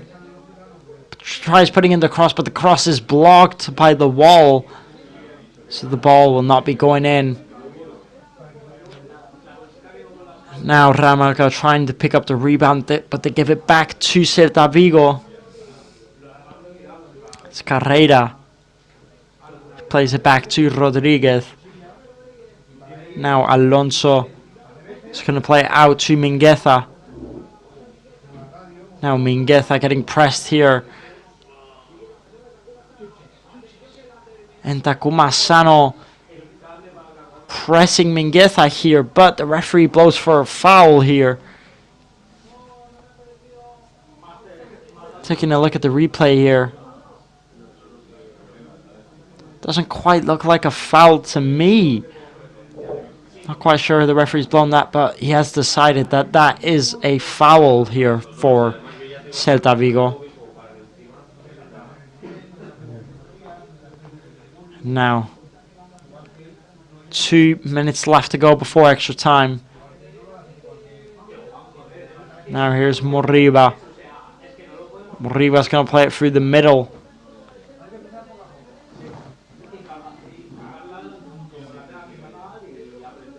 Now here's Iago Aspas. And it's a poor shot here from Celta Vigo to finish off the play. It's Iago Aspas who takes the shot on the edge of the box and absolutely skies it here. Now Real Mallorca gets the goal kick here.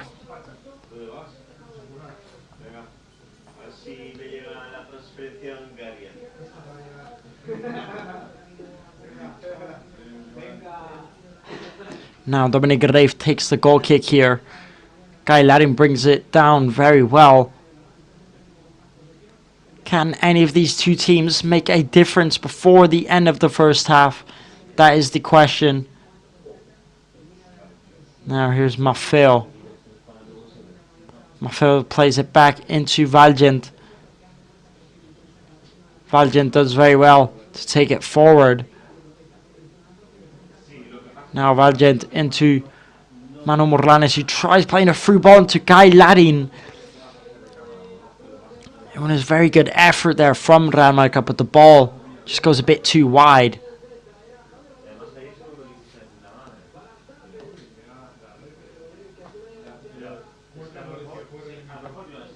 Now here's Starfelt. He's going to play it back to Guaita into Alonso. Alonso to Mingueza. Mingueza giving the ball, playing it through the middle. Now Celta Vigo trying to maybe create one more play before the end of this first half. Now here's Gonzalez. Gonzalez down that left-hand side does very well to skip past one or two of his men, but in the end it gives the goal kick for Real Mallorca.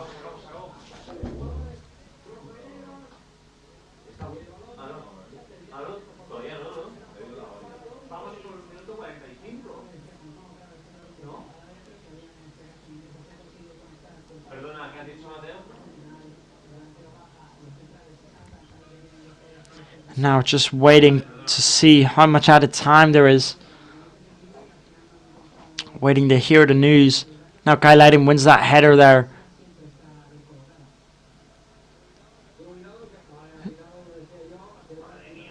And there was a foul here for Real Mallorca, because if not, it could have been a very dangerous counter-attack. Now Moriba not happy with the referee.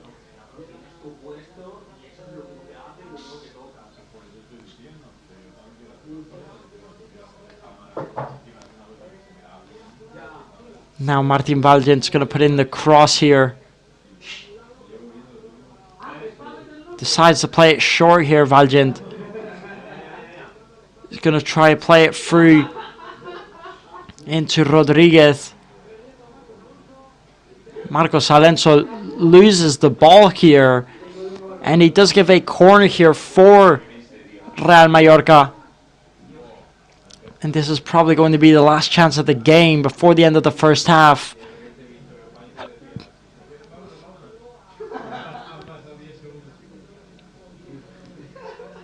One problem that seems to be causing problems for Celta Vigo is that when Mingueza decides to go upwards, he does leave Alonso all alone, and that's where they seem to be creating a lot of danger.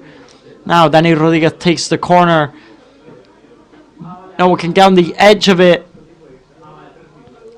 And the referee has given a foul here for Celta Vigo. It was Copete. And now Celta Vigo, one of these players on the ground, I believe it's Alonso.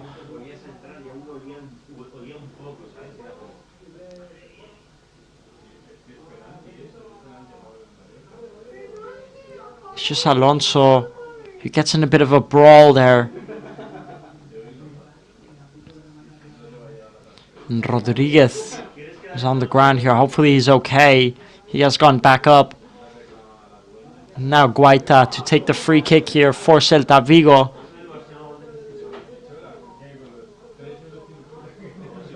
Gonzalez does a very good little flick there into Moriba. And Moriba does get taken down here. It is going to be a free kick for Celta Vigo.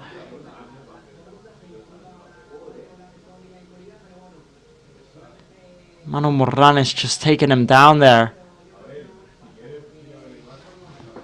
But of course Moriba was free on the break, so maybe a bit of a tactical foul. A good decision there from Manu Morales, and of course he didn't get booked, which is even better.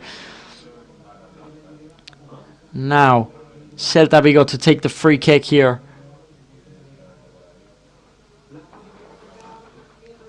Oscar Mingueza putting in the low cross into that first post. No one can get on the edge of it. And the referee blows the halftime whistle here at Estadi Somos. And that is the end of that first half. And definitely a decent first half here for Real Mallorca. And a bit of a poor first half, I'd say, from Celta Vigo. I'd say they'll be disappointed with their performance so far, as it has been a bit poor, I think, especially offensively. Real Mallorca, on the other hand, will definitely be very happy with the result here, with their goal, which was an absolute amazing goal there, an absolute amazing pass from Sergi Derder into Martin Valiant. And that is the end of this first half. Real Mallorca lead 1-0 up against Celta Vigo here at the Estadio Somos. And a very good first half, I'd say, from Real Mallorca. especially, taking a look at the goal, the pass from Sergi Derder. We've been seeing that so often recently, those type of passes that he puts in where he's on either the left or the right and he just curves it into that second post. We've seen that so often here from Sergi Derder this season, and what player he's been. The cross just goes perfectly on his head, and the header is absolutely beautiful. The way he dives into it, looking like prime Robert Van Persie. It's absolutely beautiful there from Martin Valgent. And just what a goal in general. And of course, Dani Rodriguez does very well to get the foul there from Mingueza, who actually gave away the foul on Dani Rodriguez. That led to the goal. And I mean, it was a poor foul, an unnecessary one to give away there from Mingueza. So I'm sure Celta Vigo will be very frustrated with themselves after that first half. But Rameka do lead 1-0 here, and that is all that matters. But now we are going to go on a quick break, and we'll be back very soon for the start of the second half. So do not go anywhere, and we'll be back very, very shortly. Disfrutar de los mejores paisajes desde el metaverso. Sumergiros en un mar de realidad virtual. Hacer deporte con vuestros avatares. La inteligencia artificial predice vuestros gustos. De hecho, no tenéis que estar cerca para pasar tiempo juntos. Es maravilloso, ¿no os parece?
Somos será el primer estadio español con certificado de residuo cero. El Real Club Deportivo Mallorca, de la mano de Precero, tiene el proyecto de reciclar más del 90% de los residuos. Para ello, necesitamos mejorar la separación de residuos en el estadio. Ya se han instalado más puntos de reciclaje por todo el recinto.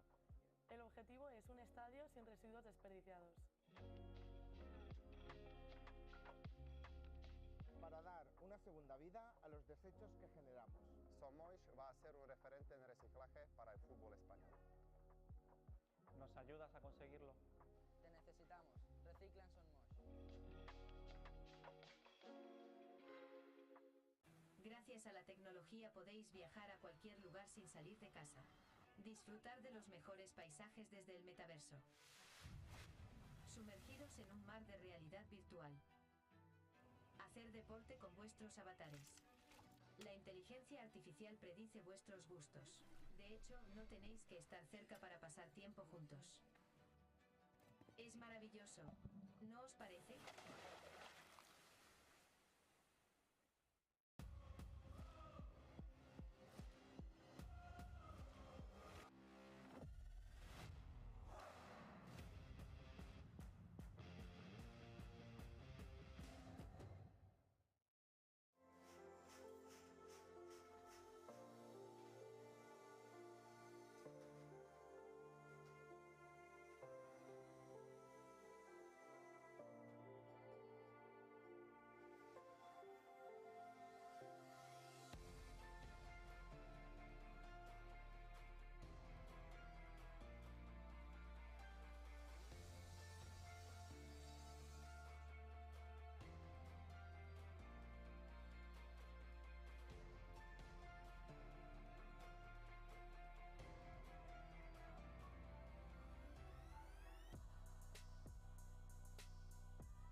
Welcome back, ladies and gentlemen, to after that quick short break and after that first half, we are back now. And in case you did miss that first half, we've had a quite equal half, I would say, from this first half. I would say Real Mallorca definitely looking like the better side so far. But it's definitely been a good game from Real Mallorca, I would say. I'd definitely give it more to Real Mallorca than I would to Celta Vigo. I think defensively, Real Mallorca have been so impressive. They've been pressing constantly, not letting Celta Vigo play from out the back, not letting them go on forward. Pressing defensively, Real Mallorca have been so good. When it comes to that, really, really annoying Celta Vigo. And they've definitely been very, very good on that aspect. And Celta Vigo, I just think, offensively have been so poor in this match. They've not looked dangerous at all. Defensively, they've definitely been decent, Celta Vigo, but offensively, they're definitely missing a lot of danger up front. They've not created problems at all, I'd say, for this Real Mallorca side. And in case you did miss the goal, it was a foul committed on Dani Rodriguez by the Celta Vigo player Mingueza, who eventually, from the free kick, Sergi Derder put in an absolutely beautiful cross into Martin Valgent, who performed a spectacular header to put it in that bottom left corner of the net. And what a goal it was. I mean, what start to that first half that Real Mallorca have had. And I definitely think it's going to be a very, very exciting second half. But again, this match could still go anywhere. Anything could still happen in this second match. And both of these teams are definitely still in it. Now, I believe we will have the players coming out very soon. We will have the kickoff of this second half starting very soon. So do not go anywhere.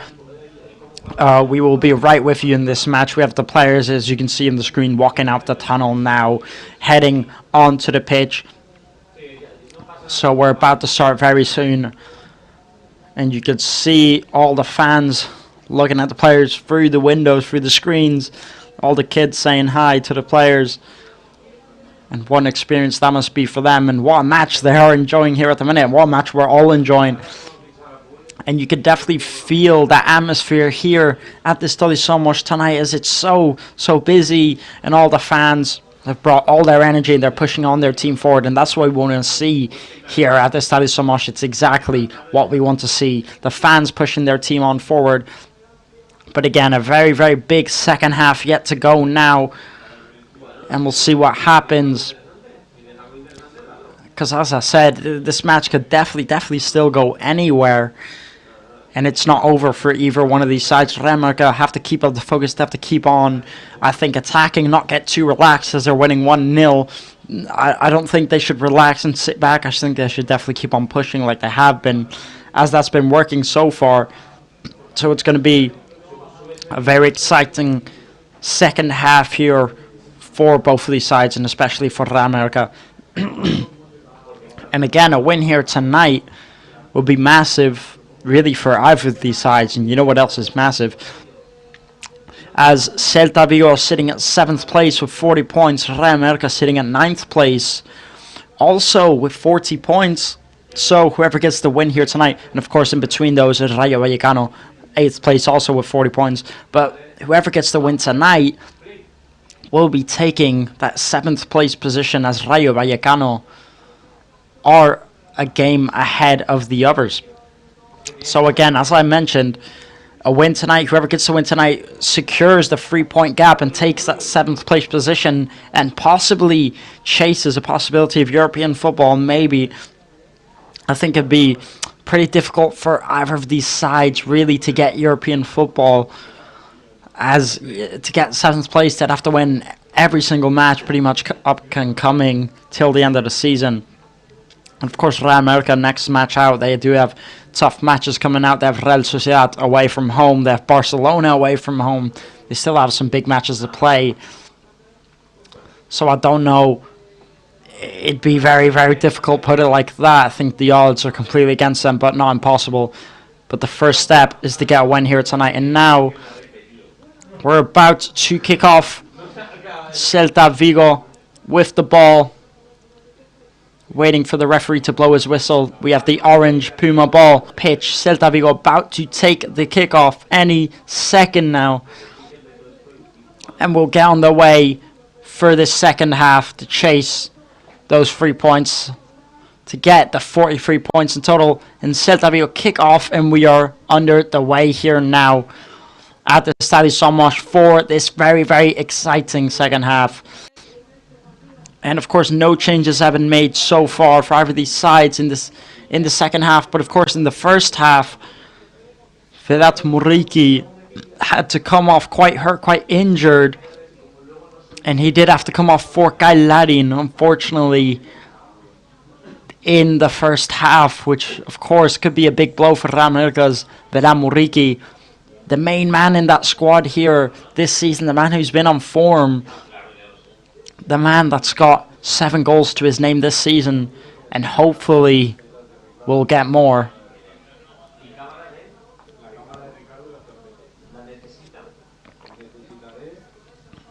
Now Celta Vigo, nothing to lose, you could say, so maybe we'll press a lot more, go up a lot more offensively. But of course we will see in these next few minutes now. Here's Kyle Larin, who's going to play it into Sergi Roder, who's going to take it into Mojica. Mojica back to Sergi Roder. And now Sergi Roder doing very well to find Mojica down that left-hand side. Now here's Mojica. Plays it back into Roder, who tries putting it into cross into Kyle Larin.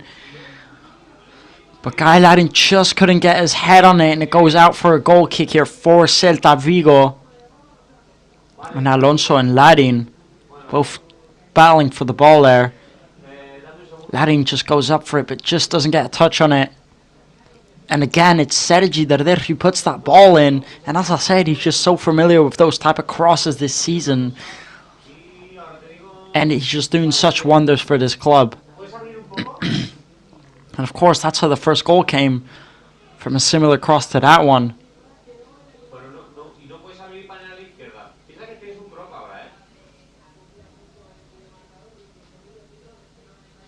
Vale, déjalo así, ya está. Está bien. Venga, trinca ahí. 18,500 fans attending Estadio Somos here. Almost at full capacity, completely sold out apparently. So what a night it is here at Estadio Somos for these supporters to come cheer their team on. Now Real Mallorca leading 1-0 in this match. It's Copete who's going to try and play it out into Mojica down the left-hand side, but Guaita's on his toes. He gets there first, clears it. Now Real Mallorca get the throw in.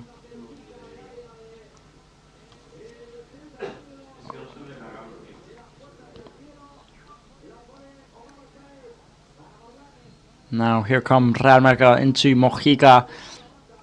Mojica playing it into Copete. Copete is going to try and play it forward. It's a poor pass right into the feet of Moriba. But again, Moriba loses it instantly. Now Mojica looking for Larin here. It's Takuma Sanos takes it forward, plays it into Larin. Larin takes the shot off.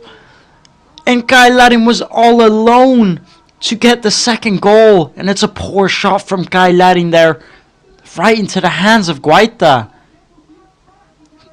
And it's a poor shot here from Kyle Larin. You have to be finishing that off. And Takuma Sano just did so well there to create the chance for Larin. But he just couldn't put it away, and it's a poor effort. You have to be finishing better than that. And I mean, it was very clear he had all the time in the world. He was close. It's a poor finish from Kyle Larin. And a really good effort there from Takuma Sano to get Kyle Larin free.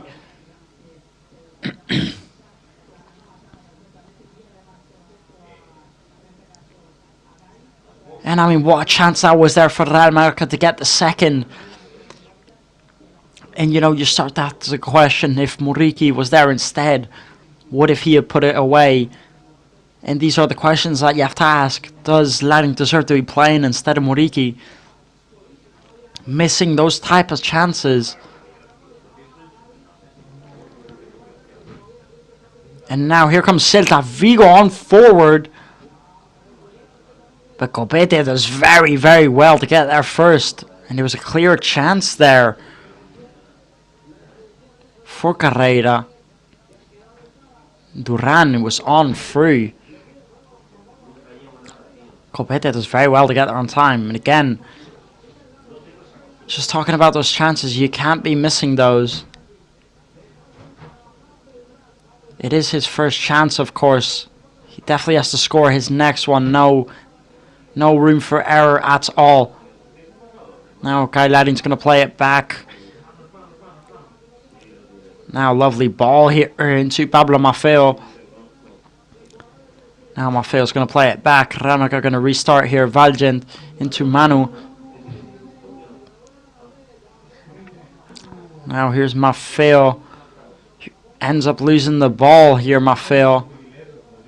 Taking a look at the replay here, just from this play. Takuma Sano, what touch. And just look at how much time Kailadin has here. One-on-one, pretty much. The defenders were so late to arrive. And it's just a poor shot. He just hits it right at the keeper. Now Ramaka putting on the pressure here. Javi Rodriguez clears it. Now Ramaka get the throw in. The ball just seems to be going all over the place, and Celta Vigo can't seem to connect more than 4 or 5 passes without losing it.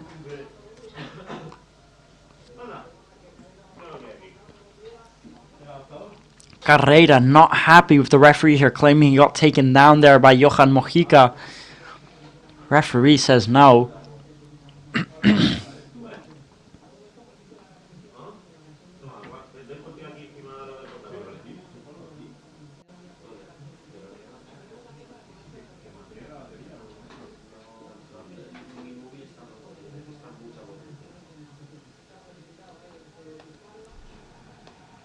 Now,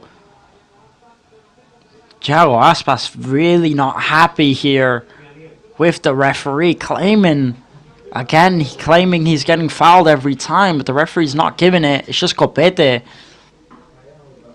who gets taken down, but it does look like a foul to me.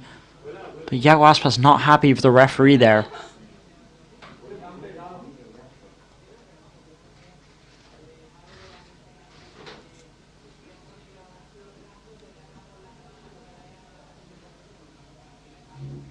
Now, Celta Vigo, can they make anything from it? Celta Vigo playing out to that left-hand side. Taking the shot on, and what a goal here for Celta Vigo. And what a shot that is there from Gonzalez. And Copete also gets a yellow card. And not only that, Thiago Aspas is also on the ground. But it's Gonzalez who absolutely smashes it in the back of the net. And taking a look at just what happened there, it's hard to simulate, is Duran who gives it into Gonzalez. Gonzalez cuts in on his right foot outside of the box, and what shot that is there. But no one's there to intercept him or to get in front of the shot. He's just all alone. And what a shot that is there from Gonzalez. There is no saving that one. Bottom right corner. Fast curving in. And Dominic Greif not happy with Real Mallorca defenders. And what shame this is here for Real Mallorca. And out of nowhere, Celta Vigo have equalized. And Real Mallorca were doing so well up until now.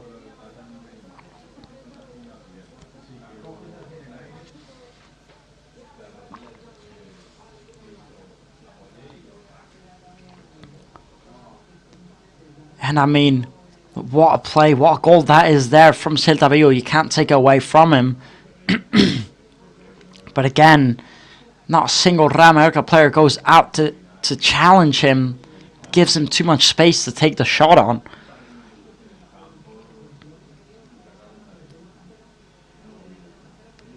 And of course, now that this has happened, you just got to think back to those chances like that one from Guy Laddin.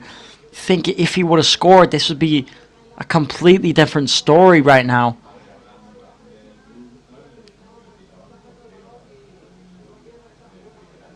Jacob Arrasate not happy. Doesn't look happy with his squad here.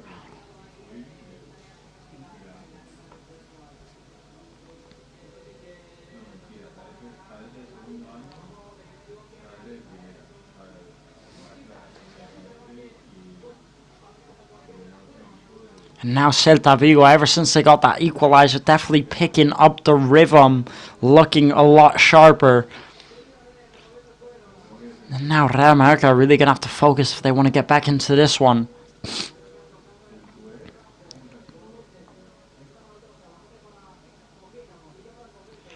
Now, here's Copete looking to play it forward. Real Mallorca losing the ball quite often. Daniel Rodriguez got taken down there.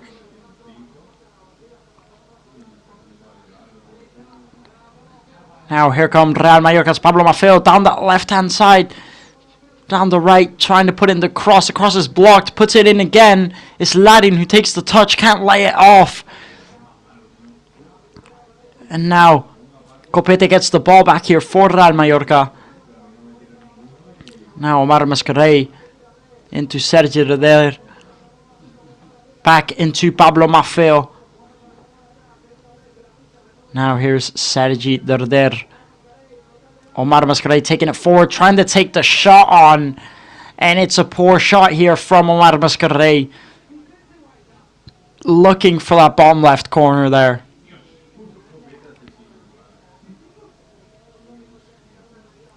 Taking a look at the replay there. Taking a look at that Celta goal again from Gonzalez. And it's an excellent goal, but again, just so much space to hit it down the middle. There's no one blocking him. Now here comes Celta again. It's Carrera, he plays it back. Now Celta Vigo taking the shot on the edge of the box. And the ball just goes out wide again. And what a chance that was there for Celta Vigo. It was Carrera who just plays it back on the edge of the box into Iago Aspas, who plays it out. But again, just couldn't get the shot on target. And it was Duran there that just missed the shot.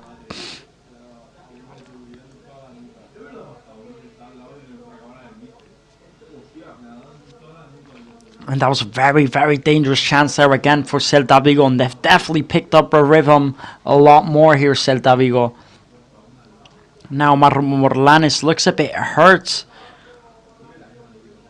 And it looks like Manu Morlanes might be coming off also injured again. And that would be the second injury this match so far.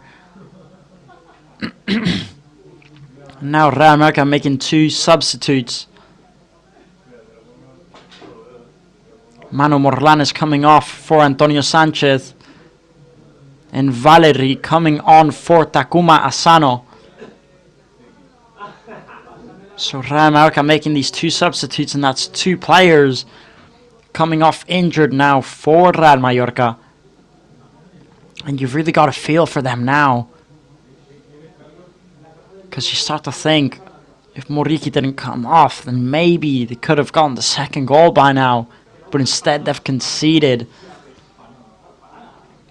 Now Real Mallorca really, really need to get back into this one. They need to focus. Again, here's Gonzalez down the left-hand side. He was going to take the shot, but then decided not to shoot. Now Real Celta Vigo get the throw in. It's Iago Aspas who's going to play it back into Javi Rodriguez, who lifts the ball, gives it right to Kai Laddin. Now here's Kai Laddin breaking free. He does very well, lays it back. Antonio Sanchez now.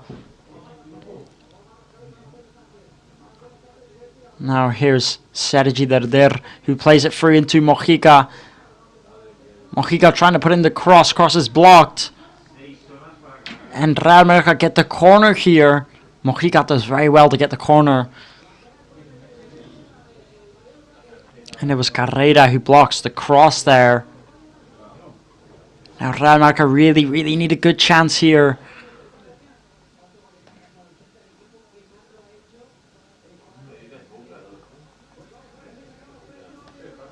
Now 60 minutes into this match so far. Real Mallorca taking the corner into that second post. And Guy Ladding just sends it over the crossbar. And again, it's another chance missed by Guy Ladding there. Taking a look at the replay. It definitely wasn't easy, but it's again just such a poor header from Guy Ladding.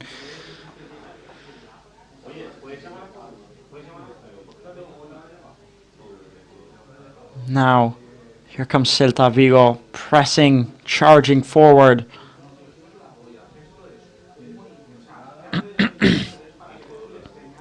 It's Celta Vigo trying to play it into Gonzalez every time, looking for him now. Now Real Mallorca, can they break? It's Dani Rodriguez who plays it through. Celta Vigo take it back. It's Moriba, plays it into Gonzalez. Gonzalez trying to cut in forward. Luckily, Martin Valgent got there first to clear it.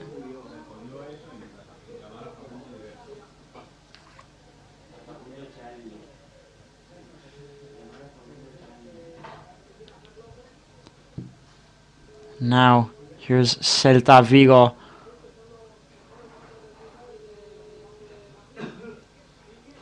And again, it's Mingueza into Moriba, who gets taken down here. And the referee blows his whistle for the foul just outside the box there. And it could be a very dangerous free kick here for Celta Vigo. Just outside the box there. And it's Antonio Sanchez who takes him down. And luckily for him, 1 second later, and it could have been awarded a penalty kick.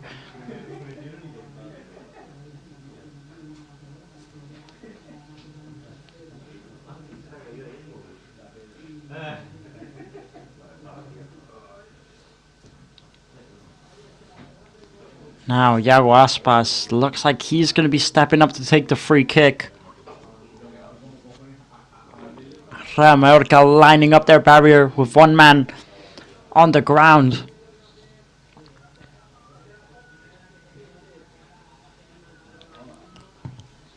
It looks like it's going to be Iago Aspas stepping up to take the free kick.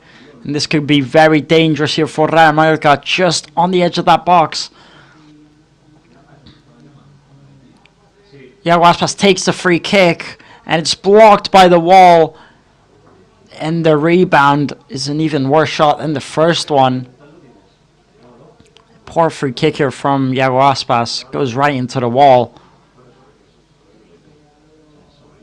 Now it looks like Celta Vigo are going to be making their first change here in this match.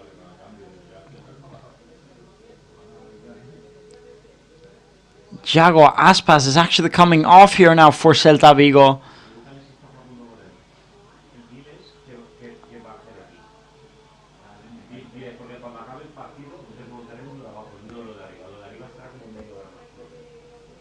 Now Celta Vigo comes off here. And Iago Aspas comes off the pitch here for Fer Lopez, who comes on for Celta Vigo.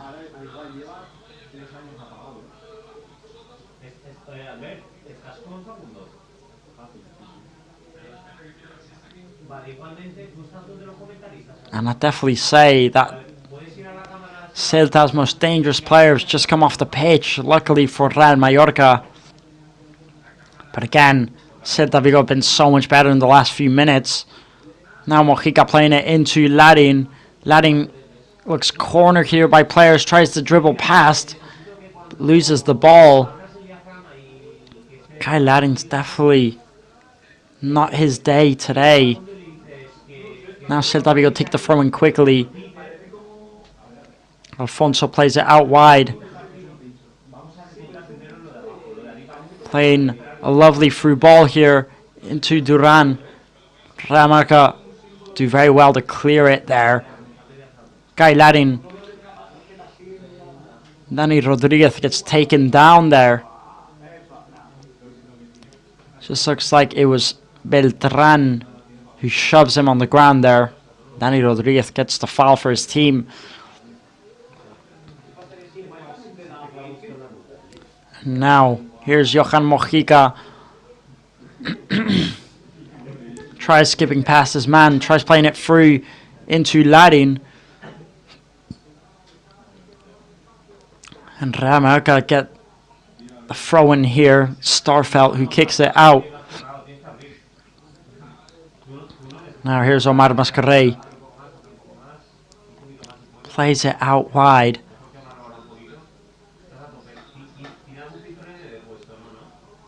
Here's Pablo Maffeo.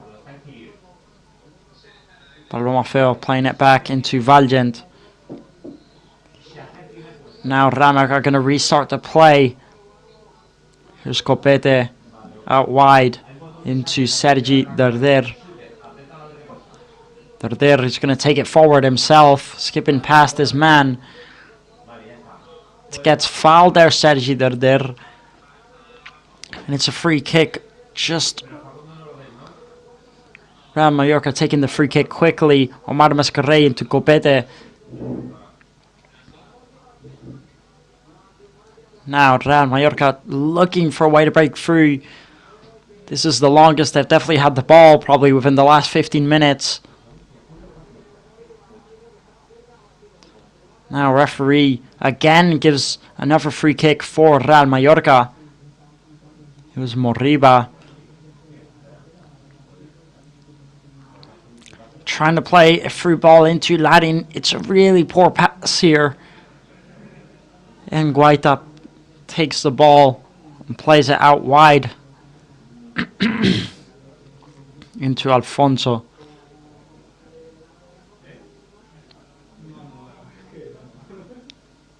Now Celta Vigo.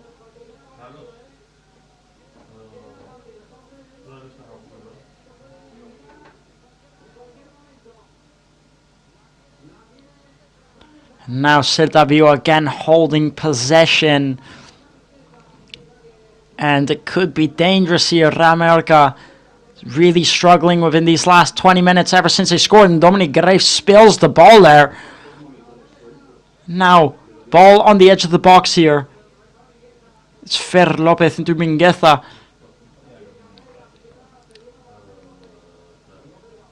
Now Fer Lopez losing the ball there and fouling the Real Mallorca player Dani Rodriguez.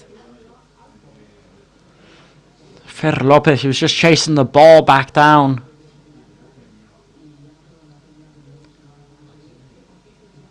And it's just Copete and Dominic Greif getting a bit of a mix-up there, but Gonzalez creating such danger here for Celta Vigo. The Real Mallorca really need to find a way to stop Ferlon Gonzalez because he's just so dangerous at the minute.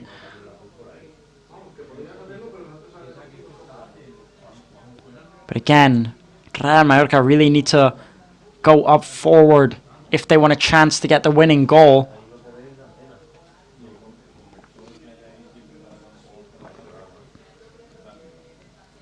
Now here's Real Mallorca.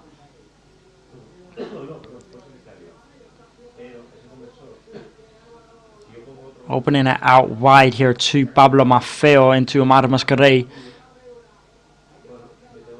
Now here's Darder. He's going to play it out wide into Mojica. Mojica taking his man on, trying to beat him. And now Mojica trying his best to get something. But Celta Vigo do get the throw in here.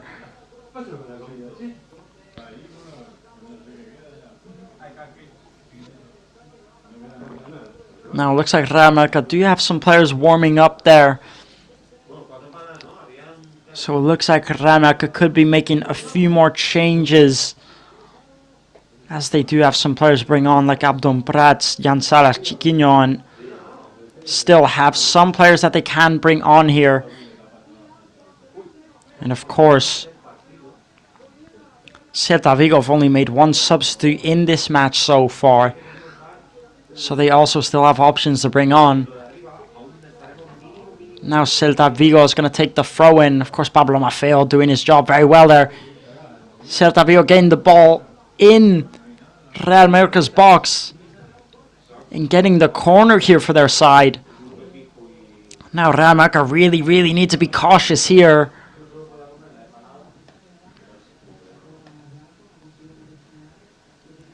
We're just in the 70th minute now in this match, so 20 minutes left to go. Now Celta Vigo putting in the corner into that first post, gets heads on. But no one can get the rebound. And the throw-in is going to be for Real Mallorca. Now Mojica taking it quickly. Kicking the ball up into Dani Rodriguez. His touch is poor and he gives the throw-in to Celta Vigo.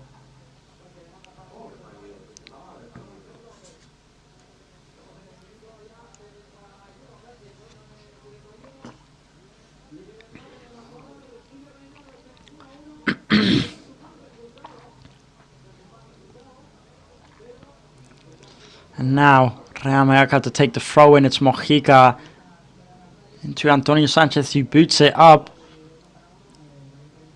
Now Copete trying to clear it. 71 minutes in here, and it's 1-1 here at Estadio Somos against Celta Vigo. And I mean, it's not a bad result, but Real Mallorca definitely would have been hoping for the 3 points here tonight.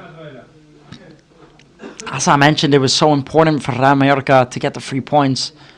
And now Real Mallorca with a big chance here in Celta Vigo.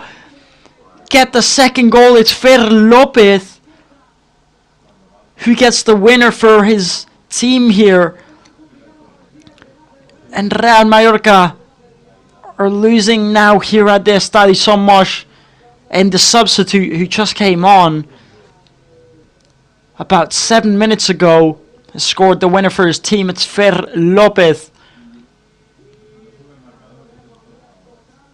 And now Somos has gone absolutely quiet here.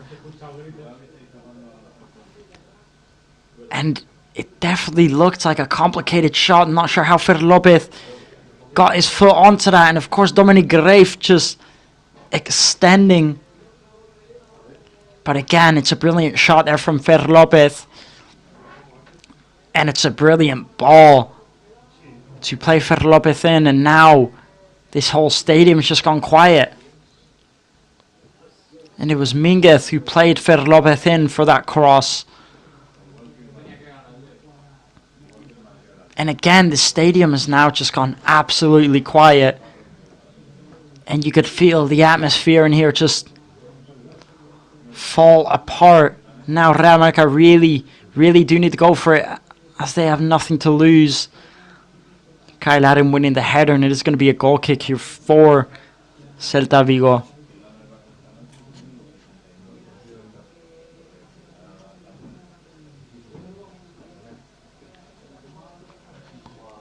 And it's such a shame here for Real Mallorca. Now Dani Rodriguez is going to be coming off here for Abdon Prats. And there's still about 17 minutes left to go, plus extra time. And Real Mallorca would definitely be very disappointed with the result and their performance here in this second half, as it's been so poor.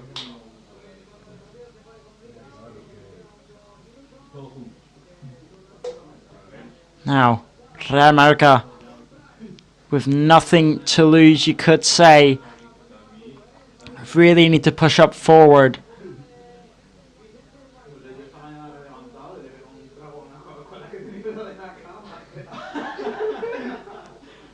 And I'm more than sure that that Real Mallorca bench and that Real Mallorca manager, Jacob Arrasate, is very disappointed with his team so far.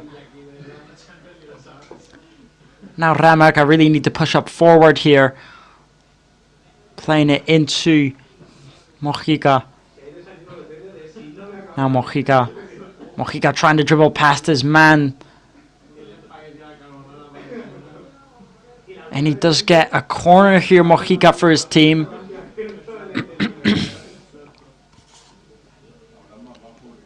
Now Real Mallorca, can they make anything from this set piece play?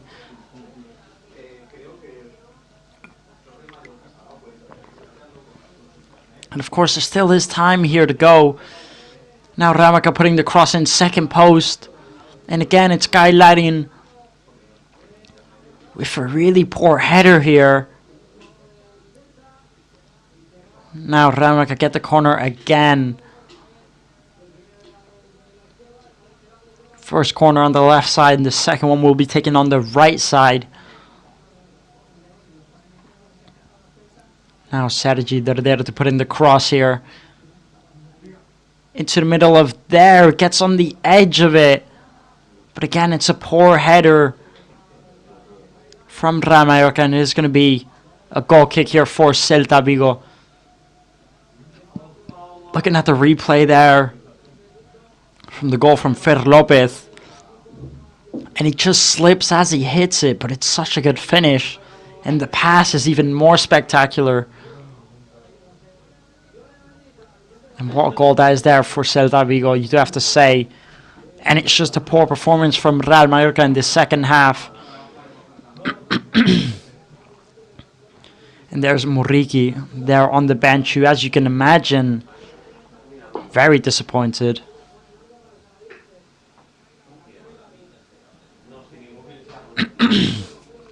Now here's Celta Vigo pressing up forward, maybe looking for a third here. Pablo Duran is going to play it back into Fer Lopez.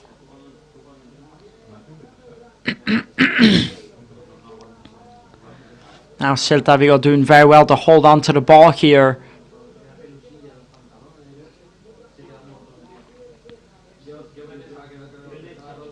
Now here's Mingueza playing it out to the middle.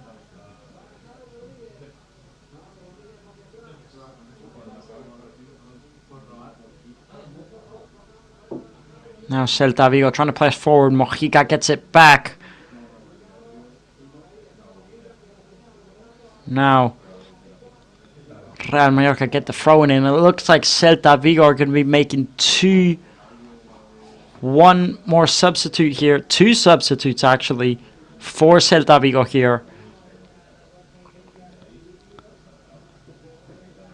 Borja Iglesias coming on for Celta Vigo. Alfon González coming off for Celta Vigo.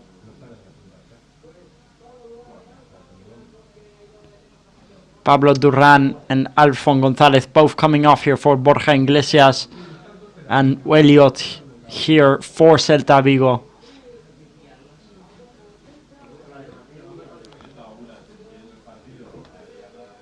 Now 12 minutes left to go in this match, plus extra time. Real Mallorca will really need to push up forward if they want to get an equalizer. Now Copete into Mojica. Mojica trying to play it through the middle. Does very well. And now they play it back into Mojica down the left-hand side. But of course, Celta Vigo do get the throw in here. Mojica did get a touch on it before it did go out. Now Javi Rodriguez to take the throw in here. Takes it quickly into Fer Lopez. Fer Lopez claiming he got fouled there. Referee says no. Now Mojica's going to take the throw in.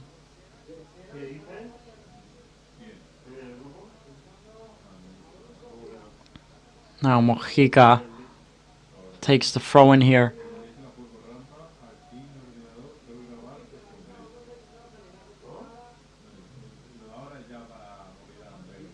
Now Real Mallorca doing very well to restart the play, taking it all the way down to that right hand side.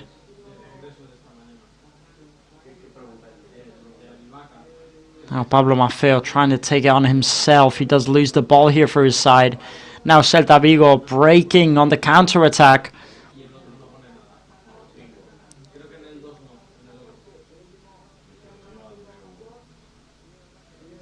And now Celta Vigo on the offensive play. Definitely not shy to attack, despite being 2-1 up. And now Celta Vigo losing the ball instantly here. Sergio Derder playing it into Kai Ladin. Can he make anything from it?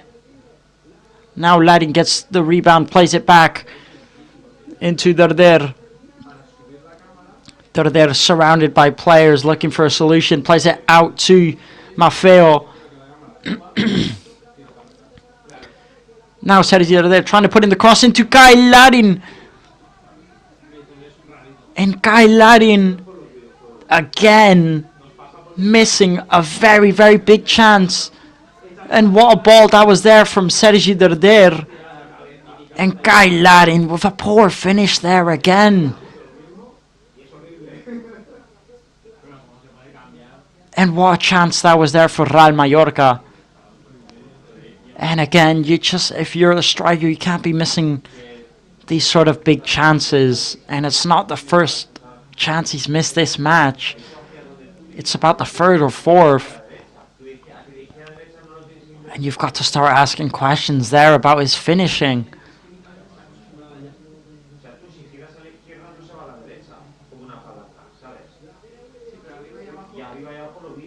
And now Celta Vigo down the left-hand side. But Maffeo doing very well to get the ball back.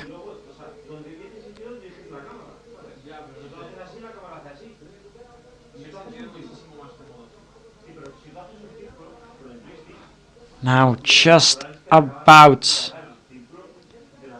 8 minutes to go left before the end of this match, plus extra time. And it's not looking good at the minute for Real Mallorca. Celta Vigo doing well to attack there. They get the throw in. It's Carrera. He was trying to play it into Borja Iglesias, but it didn't work there. And now they get the throw in. 82nd minute now. Borja Iglesias trying to turn around there. Can't make it work. Now the ball goes all the way to Dominic Grave.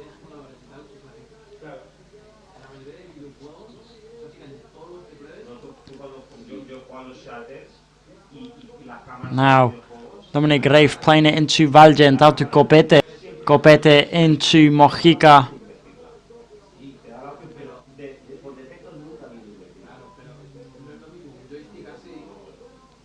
And now Celta Vigo doing very well here at the minute. Playing the ball so well. Fer Lopez doing very well to keep the ball there, not losing it. Trying to play it out to the left-hand side. Maffeo is there to cut it out. And now here's Mojica. Mojica trying to play it through into Ladin. Ladin does very well to keep hold of the ball. Now here's Mojica. Into Ladin. Into Antonio Sanchez. He plays out wide into Martin Valgen. Now Real Mallorca are going to take it down that right hand side. Now here's Real Mallorca on that right hand side.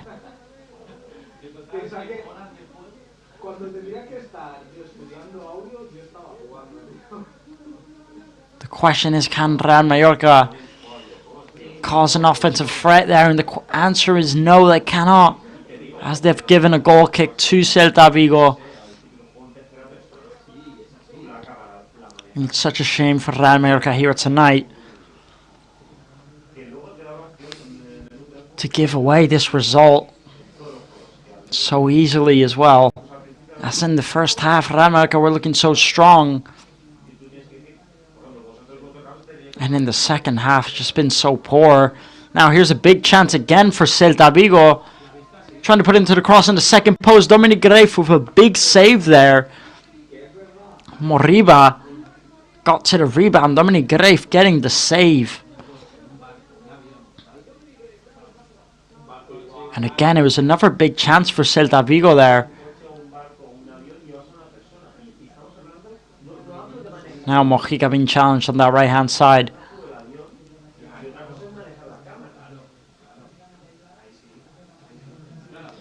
Just 5 minutes left before the end of this second half, plus extra time. Now here's Borja Iglesias trying to play it through into Moriba. Real Mallorca get there first to clear it. And at the minute, Celta Vigo are just still constantly pressing Real Mallorca. Now Larin does very well to get the ball. But the referee claims that those Celta Vigo defenders got the ball and Kai Larin gets taken down there.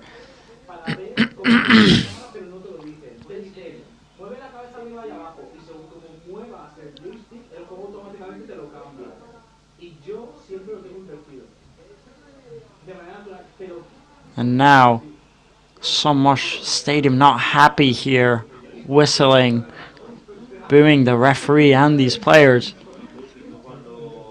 Now Fer Lopez takes down the Real Mallorca player, and Copete not happy with him. Now Dominic Grave is going to take the free kick here for Real Mallorca. It's a big save there from Dominic Grave on that chance from Moriba. Now Dominic Grave takes the free kick, trying to kick it up in the last few minutes of this match.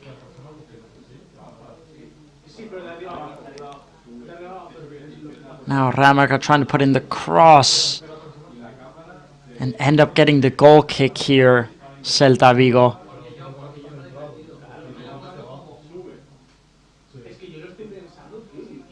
And of course, Celta Vigo taking their time here.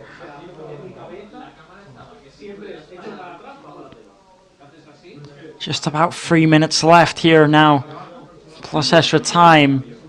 And it's Guaita to take the goal kick.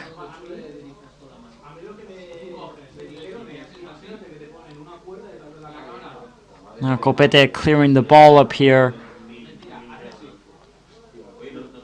And it is offside from Amdon Prats here.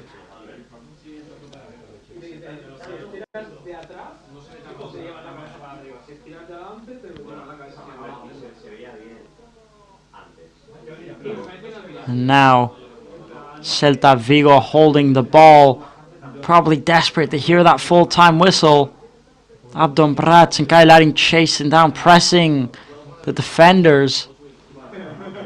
But Celta Vigo doing so well to skip past all of them.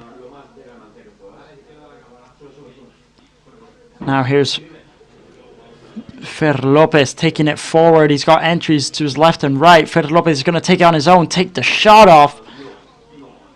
And it is blocked here by the Real Mallorca defenders. It is going to be a corner here for Celta Vigo. I'm sure they're going to take their time here to take this corner.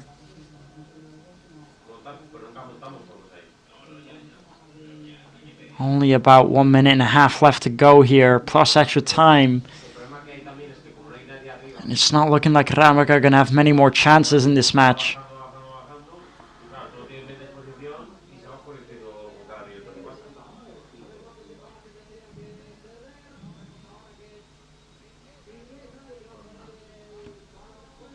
Now, Mingueza to take the corner. Nobody can get on the edge of it. Celta Vigo picking up the rebound here.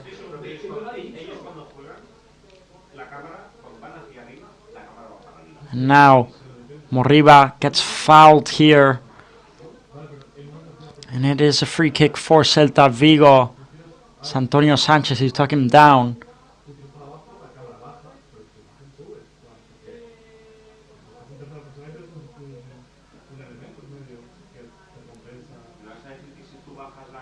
And now, Real Mallorca just got to avoid fouling Celta Vigo if they want any chance of getting at least one more counter-attacking play. Anything to stop Celta Vigo from wasting time. Looking at the replay from that second goal, what a ball that is there into Fer Lopez. And as he slips, he still gets a very good finish there. That's bouncing as well, so it makes it even more complicated. Now here's Moriba in the box. He loses the ball. Abdon Prats and Kai Leiden both chasing the ball down here now. But the Celta Vigo defender does well there.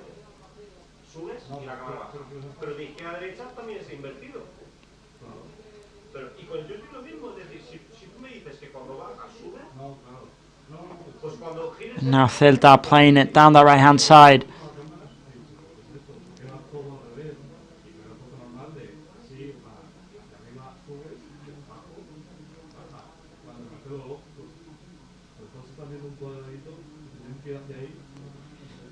Now there's not many added on time here for Real Mallorca to get an equalizer, and it's looking like the match is going to end like this. Celta Vigo take the free kick. Mojica clearing it.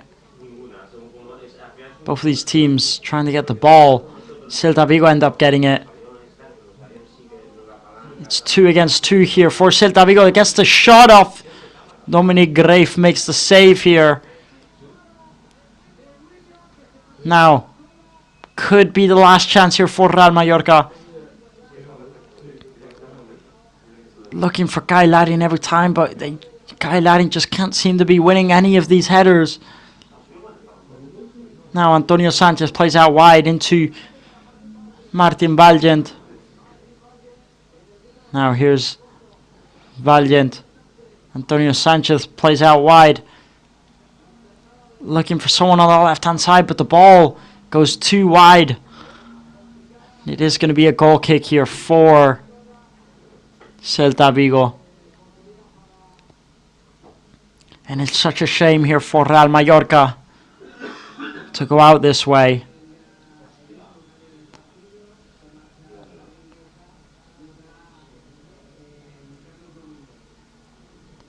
Now Mingueza is going to be coming off here for Celta Vigo.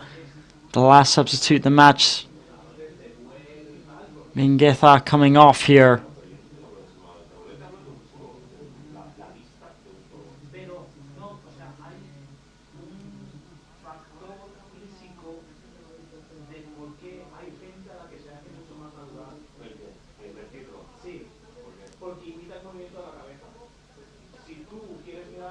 Now, just about 1 minute and a half left here for Real Mallorca to get any type of chance, any type of equalizer.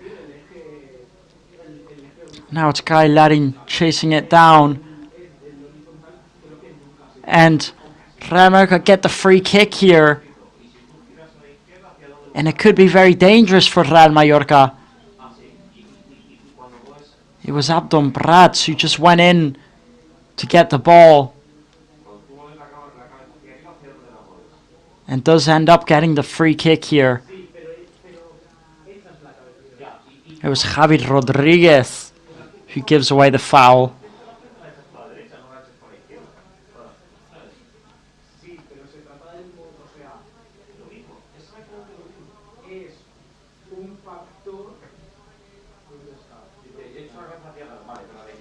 The referee's actually not giving a foul. It is actually going to be a throw-in for Real Mallorca. I did think it was a foul there, but the referee decided it was not.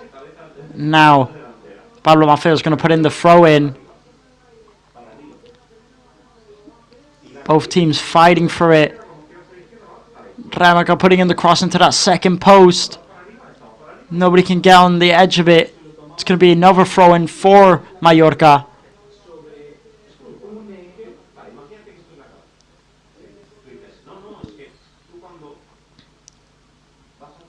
And now Pablo Maffeo is going to put the throw-in into that penalty area.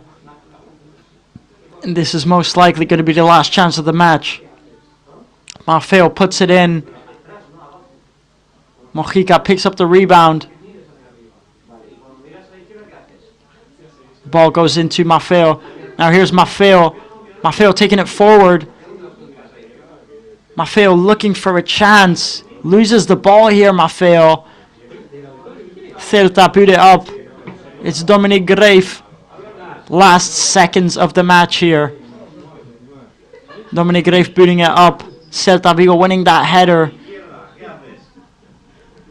And that is the full-time whistle here. And what a shame it is here for Real Mallorca. And Celta Vigo get the win. 2-1 here at the Estadio Son Moix. And you could see all the Celta Vigo players celebrating it. Of course, Fer Lopez, very, very happy. A very happy man coming off the bench and scoring the winner for his team. And the Real Mallorca players, for obvious reason, very disappointed.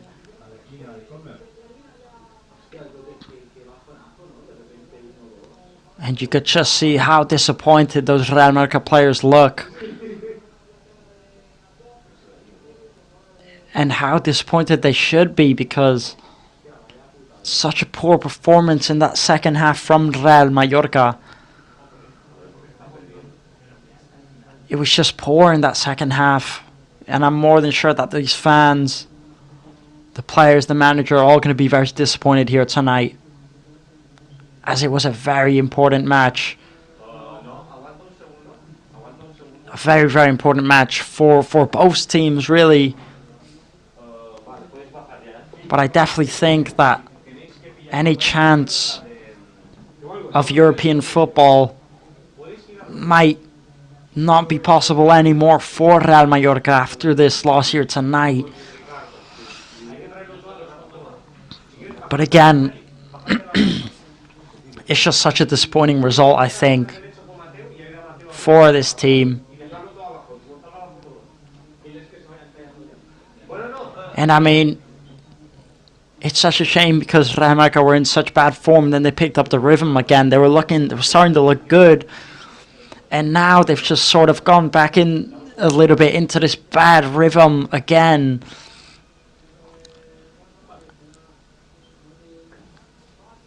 And it's matches like these that Real Mallorca have to be winning, especially playing at home against teams that are close to them or lower than them. They definitely should be winning it. But you can see Celta Vigo really, really celebrating this win here, dancing up and down with their fans. Maybe a bit uncalled for, playing away from home like that and celebrating like that. Almost like if they won a cup. But either way, they did get with the win. They deserved it in the second half. In the second half, they were definitely the better team. No doubt about it, but such a shame, because in that first half, Real Mallorca were looking so good, so strong, and they were absolutely flying through. And then in the second half, they just went in and they looked so poor. So it's such a shame here for Real Mallorca, and I mean, anyone who is a Real Mallorca fan is going to be leaving with a taste of disgust, almost a taste of disappointment,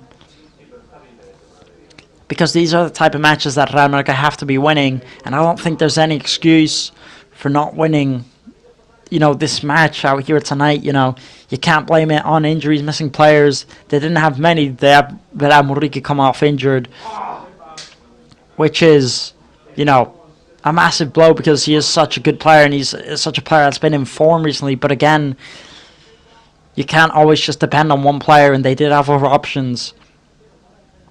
So I just don't think there's any excuse for Real Mallorca losing this match. And I don't think they can be losing this match. Now, we're going to take a look at the stats here from that match. It's 44% possession for Real Mallorca and 56% possession for Celta Vigo. 7 shots from Real Mallorca with 2 on target, and 10 shots for Celta Vigo and 2 on target. So again, really statistically a really equal match. Because as I did mention, first half was all Mallorca and second half I think was all Celta Vigo. So it's such a shame for Real Mallorca to come out with not even a point, but with nothing, conceding 2 goals in the second half. And I mean, not only did they concede 2 goals, it was just a really poor team performance, I think, in that second half. In the first half, you know, the first half, the press from Real Mallorca, the not letting Celta Vigo play from at the back, they were pressing, and it was working so well, and Celta Vigo looked so lost in the first half because Real Mallorca were constantly pressing and not letting them play. They had no room, no space, they didn't know what to do. And it's such a shame that they went to the second half, they just stopped doing that. They conceded that 1 goal. And I think that's just where it all changed. And again, one thing I do want to talk about, which I just feel like is unavoidable. I mean, they did get unlucky because they did have to take Muriqi off early on in the 37th minute, which was unfortunate due to an injury. But one thing I want to talk about is Guy Laddin coming on.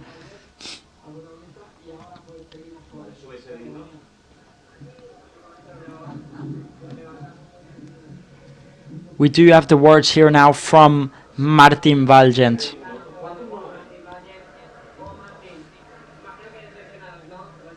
Martin, I can imagine you're disappointed.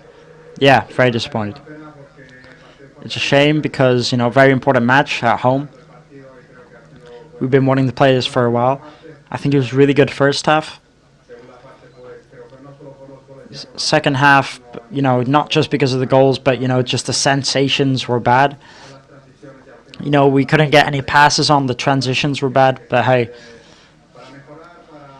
we just have to get better now. We have to learn from this. We just have to, you know, be more together. There's a lot of matches still to go. We still have to be focused. We know we have to get better every time, and we have to play at a better level. Those 3 changes that you had to make due to injuries, do you think that affected the match a lot? Look, there's 20, 25 players here already, and everyone wants to play. Everyone wants to play the matches.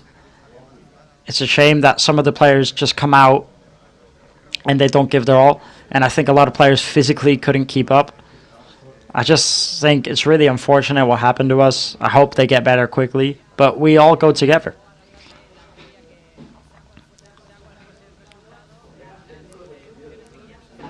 Jacob Arrasate said that despite the result, the options will still be there, the team will still be there, and we're still in a good position. Yeah, definitely, you know. We don't have to get too upset just because of 1 loss. Obviously, we wanted to win. We did a good first half. We didn't win it because I think, you know, the rivals were much better than us. But, you know, we're talking about our spirit, our chances to play. We just have to give our everything. Doesn't matter if we lose 1 match or 2. If not, it would be done. Your 2nd goal for the club this season. Are you very happy despite the result? No. Goal is good. It helped in that moment, but if we don't win, then it doesn't really matter. We don't get points. You know, I'm not sad, but I'm just disappointed because of the result. For them to score 2 goals upsets me more than me scoring, you know. But hey, you know, heads up. We go into the next one. We just have to be all together, you know, as a family. It's not good that, you know, some people leave earlier. You know, we stay to clap the players, and this hurts us.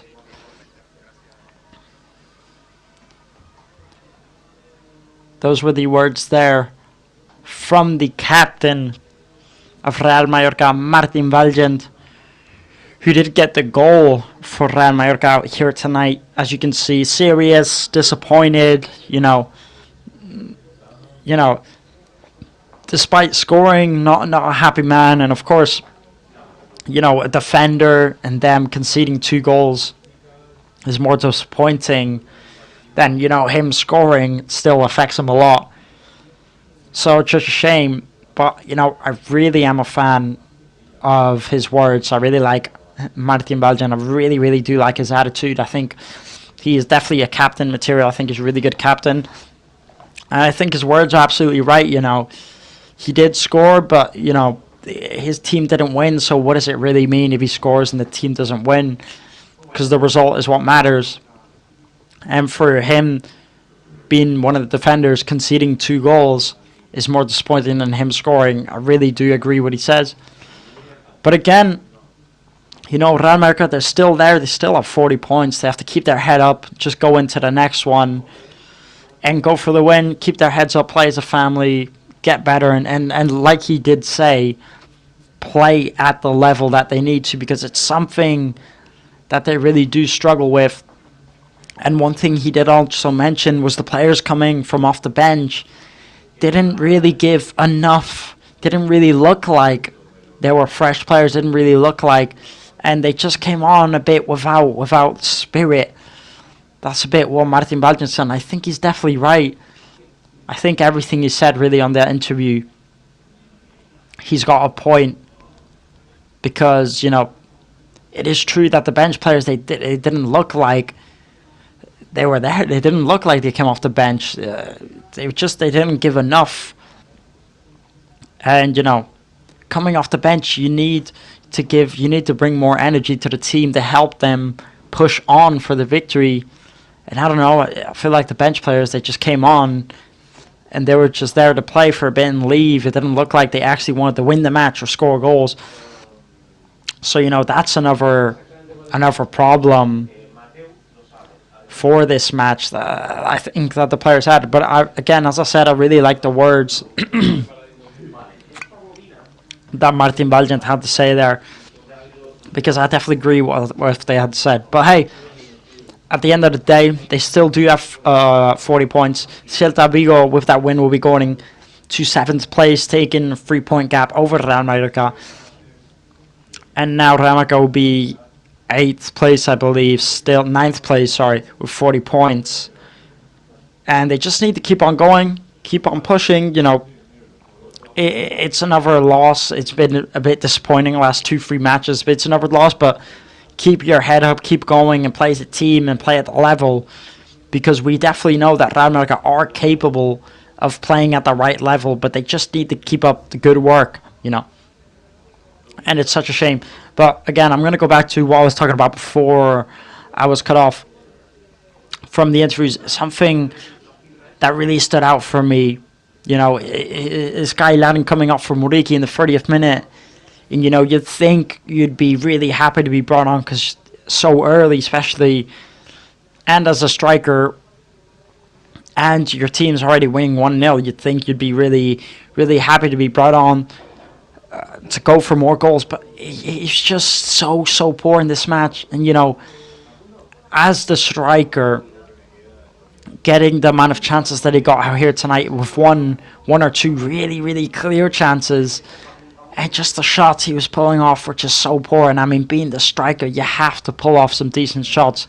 You know, if the keeper's saving them, then fair play. If you're putting on really good shots but they're slightly going out, it's unlucky. But it's just, he was performing so bad out there tonight, and I think that's something that he needs to look at, and something he really needs to blame himself for. And he needs to get better. He needs to get better. Because, you know, you ask yourself the question, if Muriqi was on there, what if he has scored those? If Takuma had it, what if he has scored those? And the answer is most likely yes. So, you know, Kyle Laddin, he has to keep up with the level with his teammates. And I mean, in professional football in First League Division, you have to be scoring those type of chances. I don't think there's any doubt about it. So that's something that's also very disappointing. But now there is 8 league matches left before the end of the season. About 8 matches left. So, again, as I mentioned, if Real Mallorca can rack up as many points they can before the end of the season, then the European football is a possibility. But every match, it seems to be getting further and further away. As I kept on saying, last 2-3 matches have been really bad, so it's just every match is taking a step further away. So I think, if Real Mallorca want that possibility, then they really, really need to step up the level. They need to be playing 10 times better than they have been playing. They need to play like they have been playing in the first half of the season, where we saw a completely different type of Real Mallorca, a type of Real Mallorca that was beating almost every single team in the league, and it didn't matter if they were playing Madrid, Barcelona, they'd be competing with them. Atletico Madrid, didn't matter. That Real Mallorca could just beat anyone. That's Real Mallorca we are missing, and if we did have that same version, then I think all of these matches would have been victories in the second half of the season, no doubt. But again, they don't need to be disappointed, I don't think. Need to keep their heads up and just go end the season on a good note. If you get the European football, you do. If you don't, then you don't, It's a shame, but again, as I mentioned, I just think they just need to go for as many points as they can and then maybe just see what happens.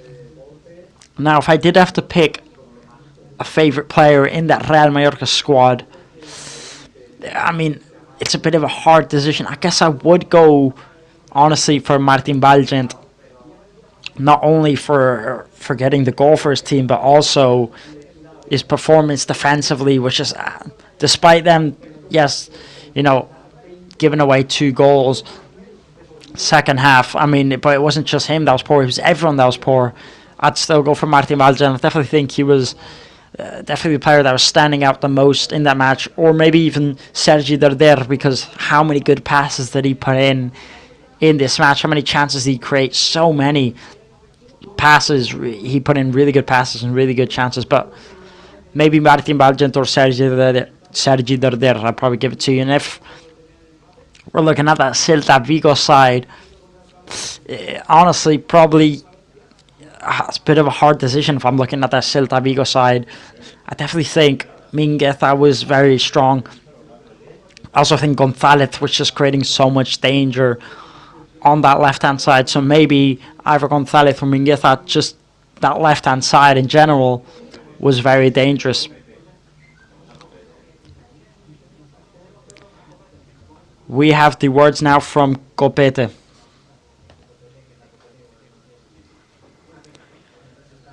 It's a shame, the result is the important thing. Yeah, it's a shame. It was a really important match. We really felt like winning, getting the 3 points. I think that the first half, it was really good. We were looking decent in that first half, and we were winning as well. But we just didn't make the most of the second part. The second half, they were looking a lot better. I think we had loads of errors. We have to analyze it. We have to get better. We have to criticize ourselves and work very hard to, get the 3 points next match. The second half started good. You had the chance to get the 2-0. But, when Celta got the equalizer, they started to look a lot better. Yeah, I'm telling you, I think we have to stop and analyze everything that we did. But it's true that they were better in the second half. And that's why they got the comeback. We just have to continue working. Continue, supporting our fans. But yeah, we just have to go to our next point and try and go in positive.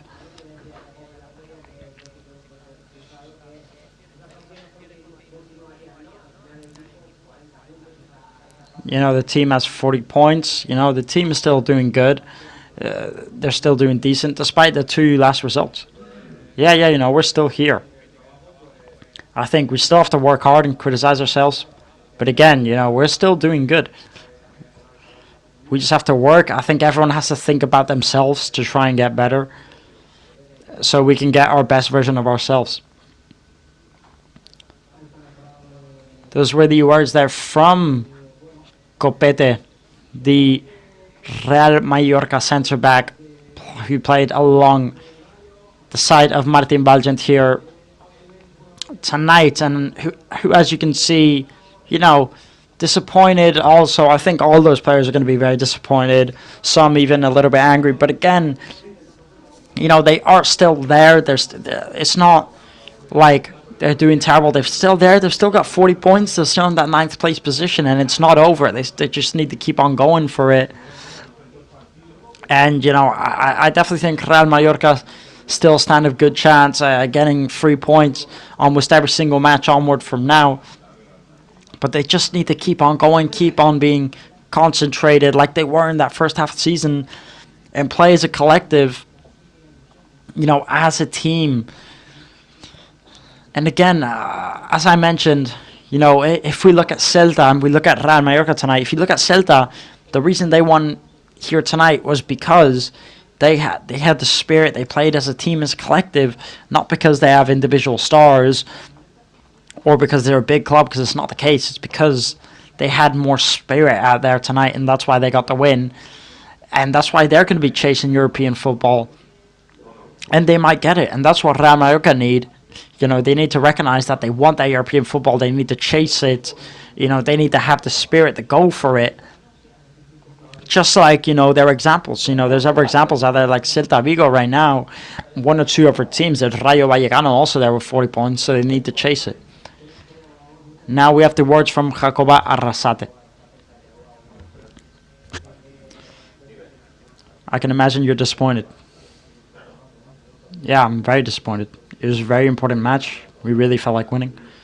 But hey, we did a good first half. A very equal match. We defended very well. It's a shame, we could have got the 2-0 from Latin. We would have been a lot better. But, they got better, especially in the last minutes. We didn't look like we wanted it. Do you think the changes really influenced the match and the injuries? Yeah, in the end, when you have to make 3 changes because of injuries, we had 2 actions that hurt, and then we had another one. And, they're very important players for us. We have to just accept the reality that we're missing those players now. We'd also have to recognize that the substitutes didn't do the best job, but yeah. Were you able to talk to the injured players? No, Muri asked for the change. He already told me last week that he wasn't doing too good. And Takuma is also, his thigh. They're just a bit, hurt. I haven't really talked to them. We'll see next week how they're feeling. 2 losses now, but, it's tough. But we have to keep on going. Yeah, we're in a bit of a bad moment, but, we have to keep on going. We have to keep on fighting. It's not going to be easy. There's still 8 matches left to go. It's not all going to be bright, so we just have to keep on working, train hard, and keep our spirits high.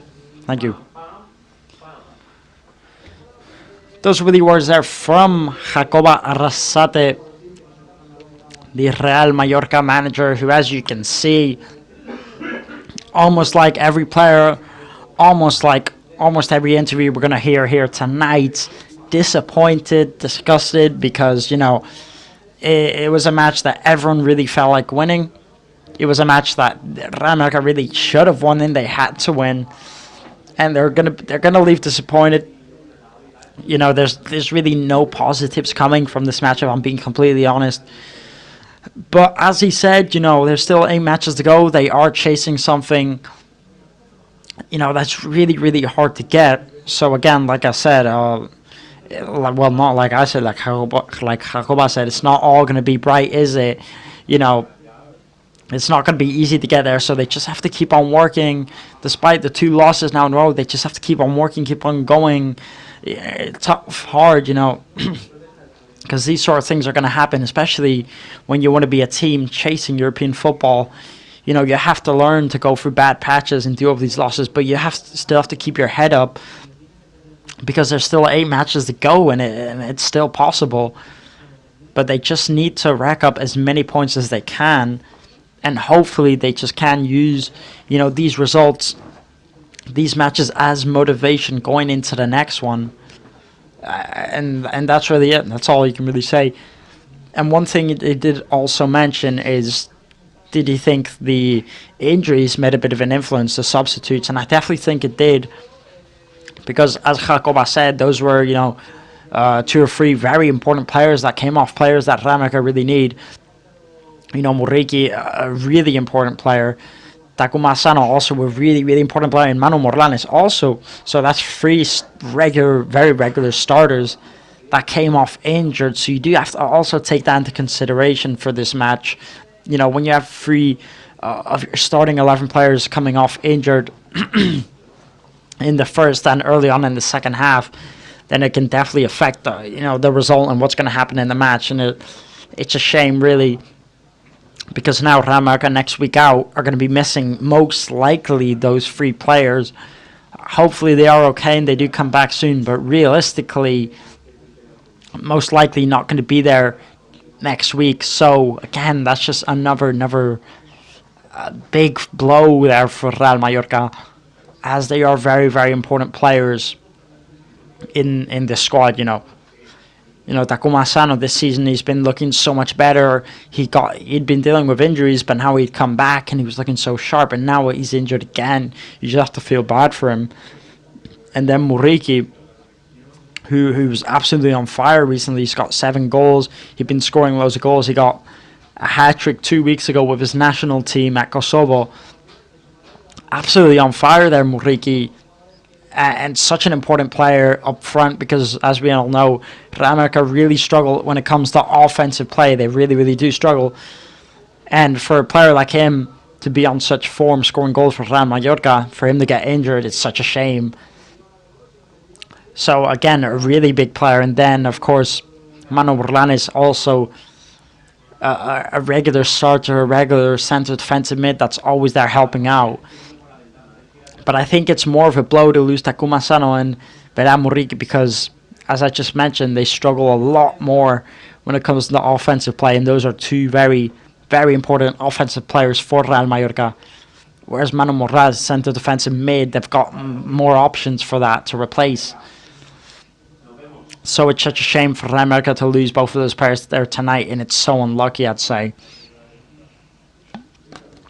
But I mean, all they can do now is just keep on going for the win, keep their heads up, work hard, and there are more players that can take their place. And again, when it comes to strikers, offensive players, they don't have many options. Kai Larin is one of them, and when Kai Larin is in good form, he really is a good striker. Because we have seen it before. We have seen him get in a glimpse of good form, and he's really dangerous when he is in a good form. But he just needs to find it here at the minute. And I mean, as the manager just said, if he would have scored that massive chance that he had to make it 2-0, then realistically, Real Mallorca probably wouldn't have went on to win this match. Because I think the reason they started performing so bad was because they conceded the first goal, and the first goal really, really took a blow on them. So if Real Mallorca would have got the win here, if Kai Larin would have scored that chance, and it definitely would have been a different match. So that's something Kai Larin also needs to work on and look at, because he could have potentially won the match for the team, all because he missed a really, and I mean really clear chance just a few yards out from the net. All the time in the world, all he had to do was put it hard in the bottom corner. Maybe put it on the left-hand side, but instead, unfortunately, kicked it right at the goalkeeper. And, if Muriqi is going to be out, if Takuma Asano is going to come out, and he's going to have to step up, so he definitely needs to be doing better. And it is his chance, of course, to redeem himself, to get back in good form, and earn his starting 11 in the team again. Because, as I mentioned, he's definitely capable of doing it. We've seen it before. Just a few months ago, Kai Larin was absolutely on fire. Was doing so well, destroying it. He had 5 goals. He was racking up so many goals. And he was looking so sharp. But he just fell out of confidence, I think. And I definitely do think also it is a thing of confidence that he does struggle with, like plenty of players do struggle with, that are capable of doing it. But just struggle because they're not feeling confident enough. They don't have the confidence, and I think that's also something that might be stopping Guy Larin.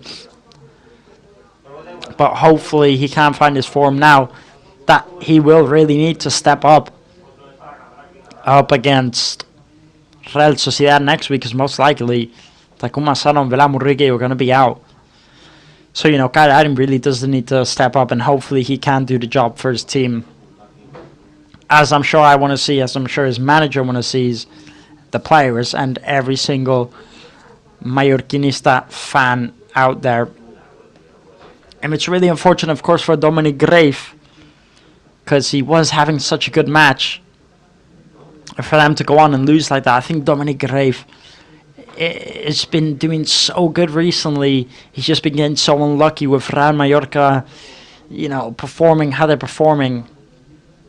But I definitely think Dominic Grave is such a good goalkeeper, such an amazing goalkeeper. Recently,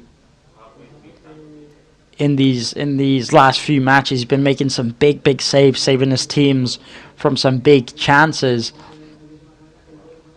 But again, I definitely think Real Mallorca were just very unlucky tonight, to get those 3 injuries all in a row, 1, 2, 3, all at the same time, is definitely unlucky there for Real Mallorca. And not only did it cost them the 3 points here tonight, it could potentially cost them the 3 points next week and the one after that, because who knows how long these players are going to be out for. Jacob Arrasate even said himself he didn't know. He hasn't had a chance to talk to the players. He doesn't know how long they're going to be out for. But hopefully it's not too much of a big blow for Real Mallorca, in the future. Now, do not go anywhere, because we will have 1 or 2 player interviews coming shortly. We'll also have the press conference from Jacob Arrasate coming up very soon. So do not go anywhere if you want to see that. We're just having a bit of a delay, but they will be coming now very soon. So again, if you do want to see that, wait a minute, because we will have that coming up. Now, the next thing I do want to talk about, of course, is that Celta Vigo side and how well they have been doing recently. And I mean, for Celta Vigo, that's 8 matches in a row now where they haven't lost a single match. And you do have to say, it's very impressive from that Celta Vigo side. But again, even watching them, I didn't think they had a single player that was really dangerous. And they weren't exactly that impressive. But it was just going into the second half when they scored that first goal that they just went on to fly and completely take over the match, possession-wise, holding the ball very well, not letting Real Mallorca get the ball at all. I definitely think, in the second half they looked very sharp. But again, I don't see the reason why this Celta Vigo side have gone on to not lose 8 matches in a row now, because I didn't think they were actually that great. But again, there was a lot of danger created on that left-hand side from Mingueza and from Gonzalez. So, fair play to Celta Vigo. And hopefully they have a good rest of the season, of course. They did deserve the win out here tonight. As I mentioned, Real Mallorca, first half they deserved the win. But again, second half, Celta Vigo definitely deserved the win. Ever since they got that first goal, they just looked a lot more better. But again, I'm not quite sure how a team like this has gone on to not lose 8 matches in a row. As I don't actually think they were that good. I mean, they only did win 2-1. And that was because Real Mallorca, weren't at their best and they had 3 injured players come off. Because if not, I definitely think Real Mallorca would have went on to win. And that just tells you, I definitely think Real Mallorca are a better team than Celta Vigo. And Celta Vigo have not lost in 8 matches. So that just tells you what type of team Real Mallorca are and how good they actually are. They do have enough quality to compete up there, with top 6, top 7 teams. It's just a shame that they can't do it It's just a shame that they're so close, but they just can't do it. Because they definitely have enough quality to do it. They definitely have the right squad to do it, the right players, the right manager. But they've just been getting, I think, very unfortunate in the second half of the season. Because, you know, we did see in the first half of the season how good Real Mallorca actually are and how well they did actually start the season. And I do remember at one point they were at the top of the table for about 1 or 2 matches because that's how well they were doing.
So the words is we are still waiting for one more player interview with Sergi Derder, who will be coming very, very shortly. There is just a bit of a delay, but if you do want to see that, do not go anywhere because it will be coming now. And then, of course, we will move on to the press conference with Jacob Arrasate, the Real Mallorca manager, and we will have that coming very soon. We just are waiting for them. But yeah, if you do want to see that, stick around for a bit longer and we will have that. As he is doing an interview currently with DAZN. Him and Borja Iglesias are currently doing both an interview on DAZN together. And the interview is just taking a bit long. But again, we will have Sergi that are coming very soon. So if you want to see that, do not go anywhere. But again, one thing I also could say to you is, you know, a draw, I think, could have even been fair in this match, you know. Because as I said, first half went to Real Mallorca, second half went to Celta Vigo. So I even think a draw could have been fair. But again, you know, Real Mallorca just didn't deserve the 3 points. Especially in the second half. Maybe in the first half they did it, but they just made too many mistakes to deserve those 3 points. So they didn't get them. But again, there's still a long time to go in the league. There's still 8 matches left to go. So we just have to be confident in the team for them to do their job. And hopefully Real Mallorca can you know, bring this end of the season back a little bit and get all the points they need to get for the end of the season. Because, you know, it's definitely not over. It's nowhere near over. They've still got a lot to go. And they can still end off the season on a really good step if they can just stay focused and, you know, bring this match back. But again, you know, they definitely need to step up the level. They can't be performing how they have been performing recently, because it's too poor. It's not up to the level. And I'm not just telling you that. You know, all those players will say that. All those players are telling you that.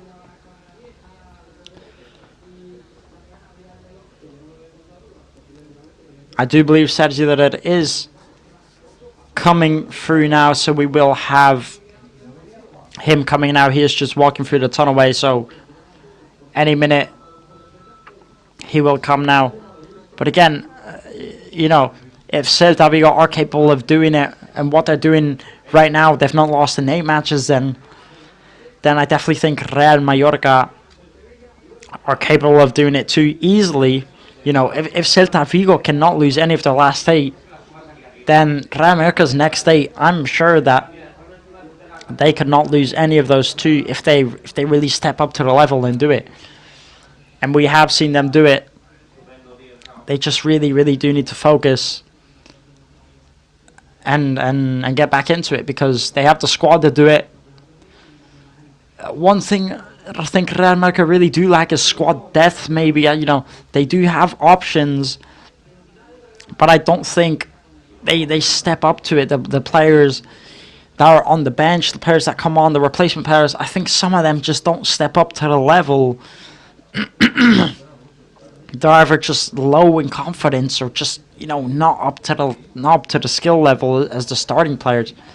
And I also think that is something that Real Mallorca really struggle with, that they do have other options, but their other options just aren't good enough to get the wins that they need. They aren't good enough to step up to the level.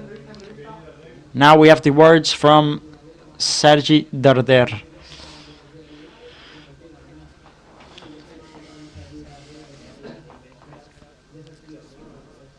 Sergi, very disappointed, right?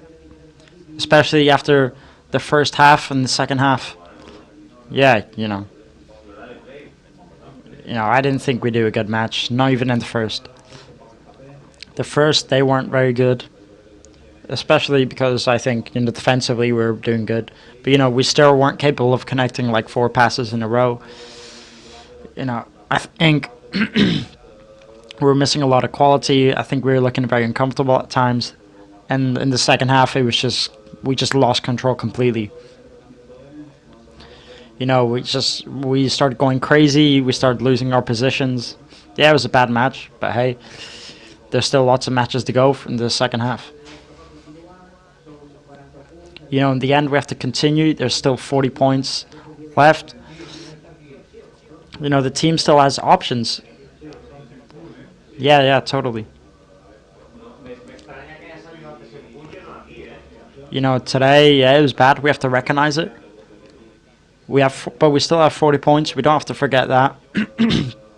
There's teams going through worse things, and we have to recognize that we have done really good this season. So, you know, the good comes with the bad. We still have to just continue. And, you know, we don't have to say that it's over, because it's really not. We still have to continue, you know, chasing points, chasing our dreams. And we can do really good, and we know we can do it.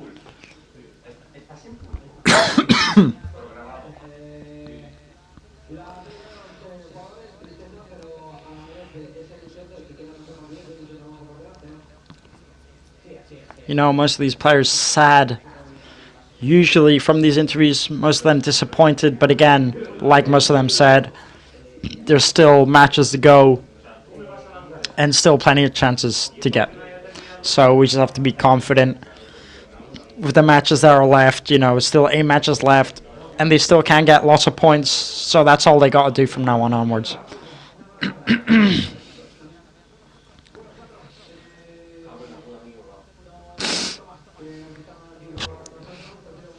Now we are going to get the press conference from Jacob Arrasate now, so do not go anywhere if you do want to watch that press conference, because we'll pull that up right now. As I did mention, sorry about that. Sorry about the delays that we have been having, but not in our control. But again, we'll have that now, so if you do want to see that, do not go anywhere. Obviously, I will be translating it if you are an English speaker and you don't understand Spanish. Now we are going to get the words from Jacoba Arrasate.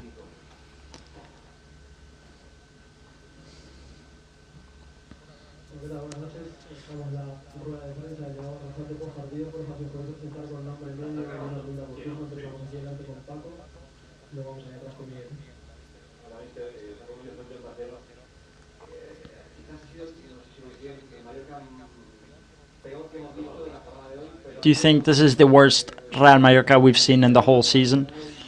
Do you think the injuries also took place in this match? Well, I think, we've seen a really bad Mallorca today, especially in that second half. I think in the first half the match was pretty good. We're playing Celta and we're like, yeah, we're doing good. But, the free changes because of the injury, takes play and why we lost. It's not really in our control.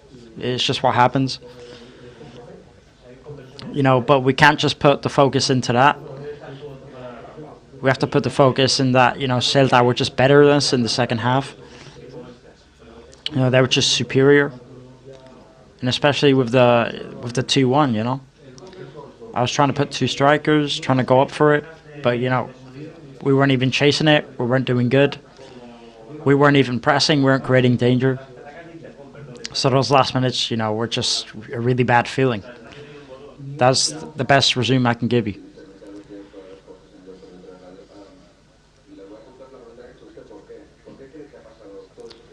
Why do you think happened what happened? Well, I think it's various reasons. 3 injuries where I had to change. Moriki first, and then Manu Morlanes and Taku. The goal that they scored also really hurt us, the first goal. We couldn't really get a hold of Celta. In the first half, yeah, but, then going into the second half, they were good at playing the ball. They were switching it all the time.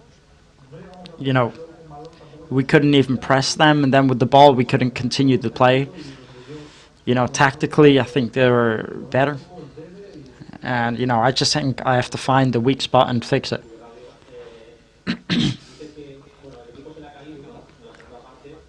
Your team fell apart in the second half. It's almost like when you look at the bench, you're missing players, you're missing spirit. You're missing a team. Well, we made the last change of Abdon because we were losing. We knew that putting a second striker, they could hold the ball a lot better. But, we needed to go up front for the goal. The free changes, we had to make. I didn't have a choice. I didn't want to take Sergio off, so, those are my decisions. That's what I had to do. Everyone has their opinion, I think today, we were missing a lot of players. We were missing 6 players in total. And, yeah, that's what it is.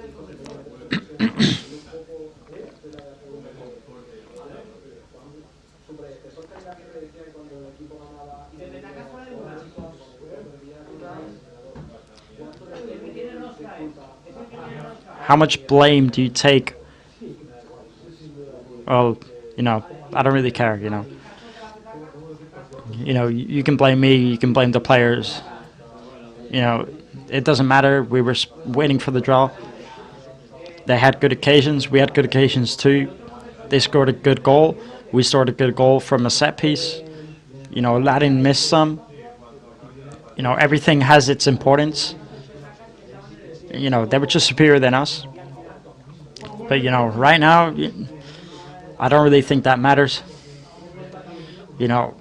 I'm losing it because, I'm trying to manage the team. This isn't the Mallorca I want to see. I don't feel identified. But, yeah, I have my part of responsibility for sure.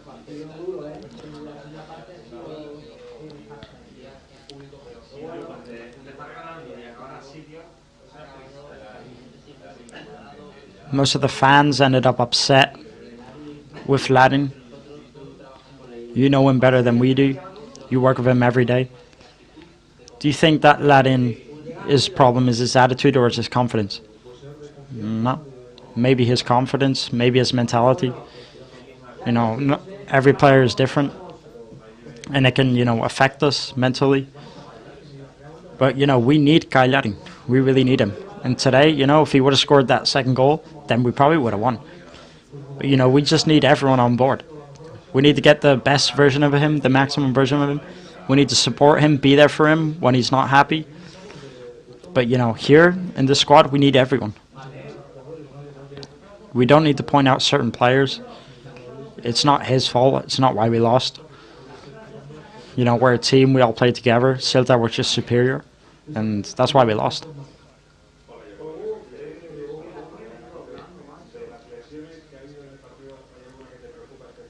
Because of the injuries of the match, which injury worries you the most?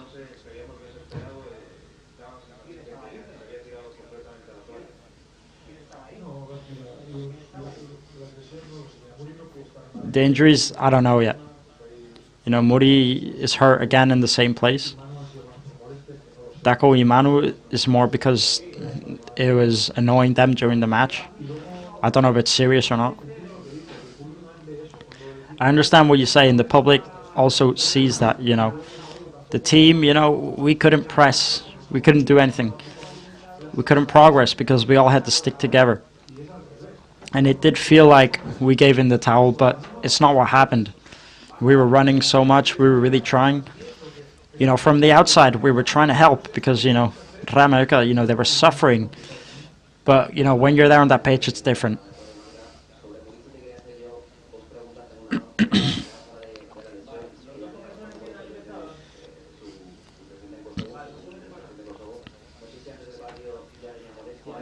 Before the match, did Muriqi already have injury problems?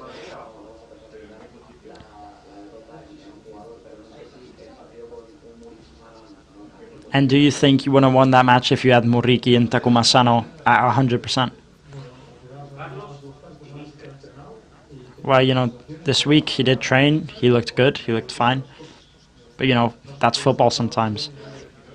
I don't know what happened to him. No one really knows. You know, he's a really important player for us and for his international team. We know what he's thinking when he's on that pitch, you know. You know, we just have to think about that second half and how bad we were.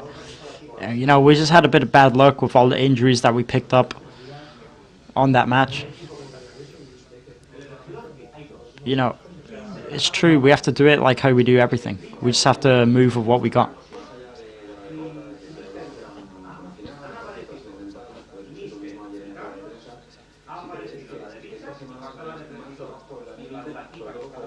Do you think this week you're going to have a lot more work, especially because of all the injuries that you've just had? Do you have that feeling that, you know, the players just couldn't do it? Yeah, you know, especially, you know, when you're playing against such a good rival and you do such a good first half and then they score their goal. You know, we're all people and it affects us. The sensations, you know, kind of dropped us. We dropped emotionally and kind of with confidence. But we just have to get back up. There's 8 matches left. We've got 40 points. I understand because, you know, I'm the first person that blames myself. The disappointment. But hey, we'll see, you know, if it's a disappointment or if it's a reality wake.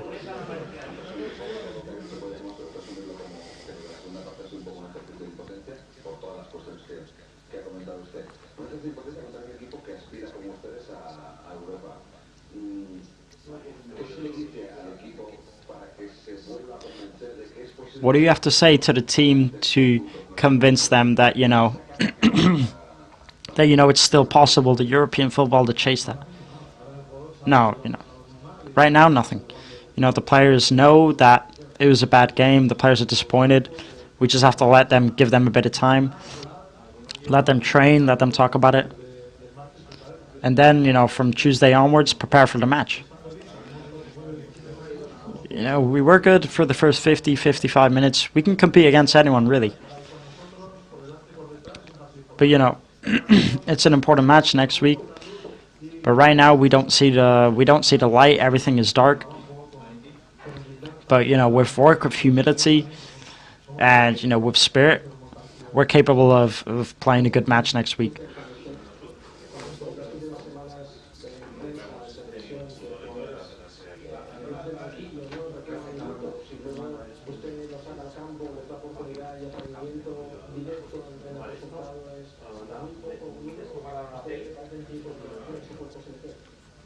What do you think of the players losing physically their abilities? Yeah, you know, well, everyone has their opinion, but, you know, maybe I'm making the wrong decisions. Maybe I'm not. But I give my players chances. I like to give them chances. It's just something that I like doing. There's lots of hurt and injured players. It's a shame, really. Do you think the team physically is dropping a lot? I don't know. It's true that we have quite a lot of injuries recently. It did also really affect us when they scored that first goal. It gave us the feeling that physically, we were dropping, because we were running a lot, but we were also defending a lot. We just have to organize ourselves as a team without the ball, so we can get, close, so we can progress and so we can defend better. But that's why it looks like defensively we're not at our best.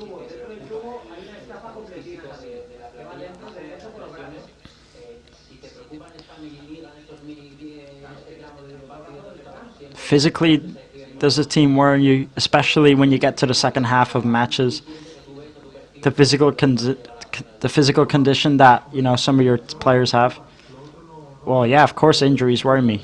The rest, not really. It's true that you could feel that way, that physically we're dropping, but it's not like that. The more players you have, well, the better your players are going to be physically. And right now, I know everybody has a lot of questions, but tomorrow morning I'll wake up, and next week we're going to do a really good match, and there'll be no more questions.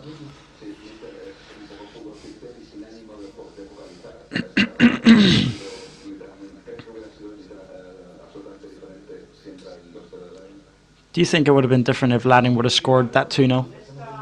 Well, yeah, I think if we would have scored that 2-0, then we would have made 3 changes, and I think we would have went on to win, to be honest. Tactically it would have been different. We would have made different changes, but when they scored the 1-1, they start growing, you start falling, and that's just what happens. You have to keep on working. We've still got 8 matches left. It's crazy that we still have 40 points, and that's the reality,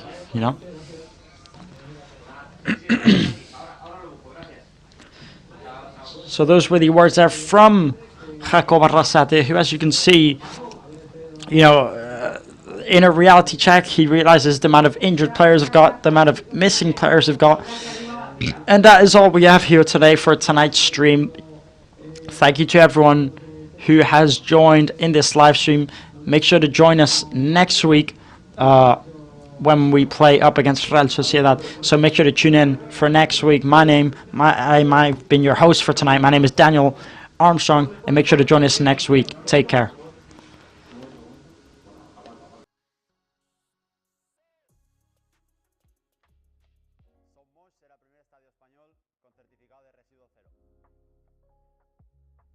El Real Club Deportivo Mallorca, de la mano de Precero, tiene el proyecto de reciclar más del 90% de los residuos. Para ello, necesitamos mejorar la separación de residuos en el estadio. Ya se han instalado más puntos de reciclaje por todo el recinto. El objetivo es un estadio sin residuos desperdiciados. Para dar una segunda vida a los desechos que generamos. Somosh va a ser un referente en reciclaje para el fútbol español. ¿Nos ayudas a conseguirlo?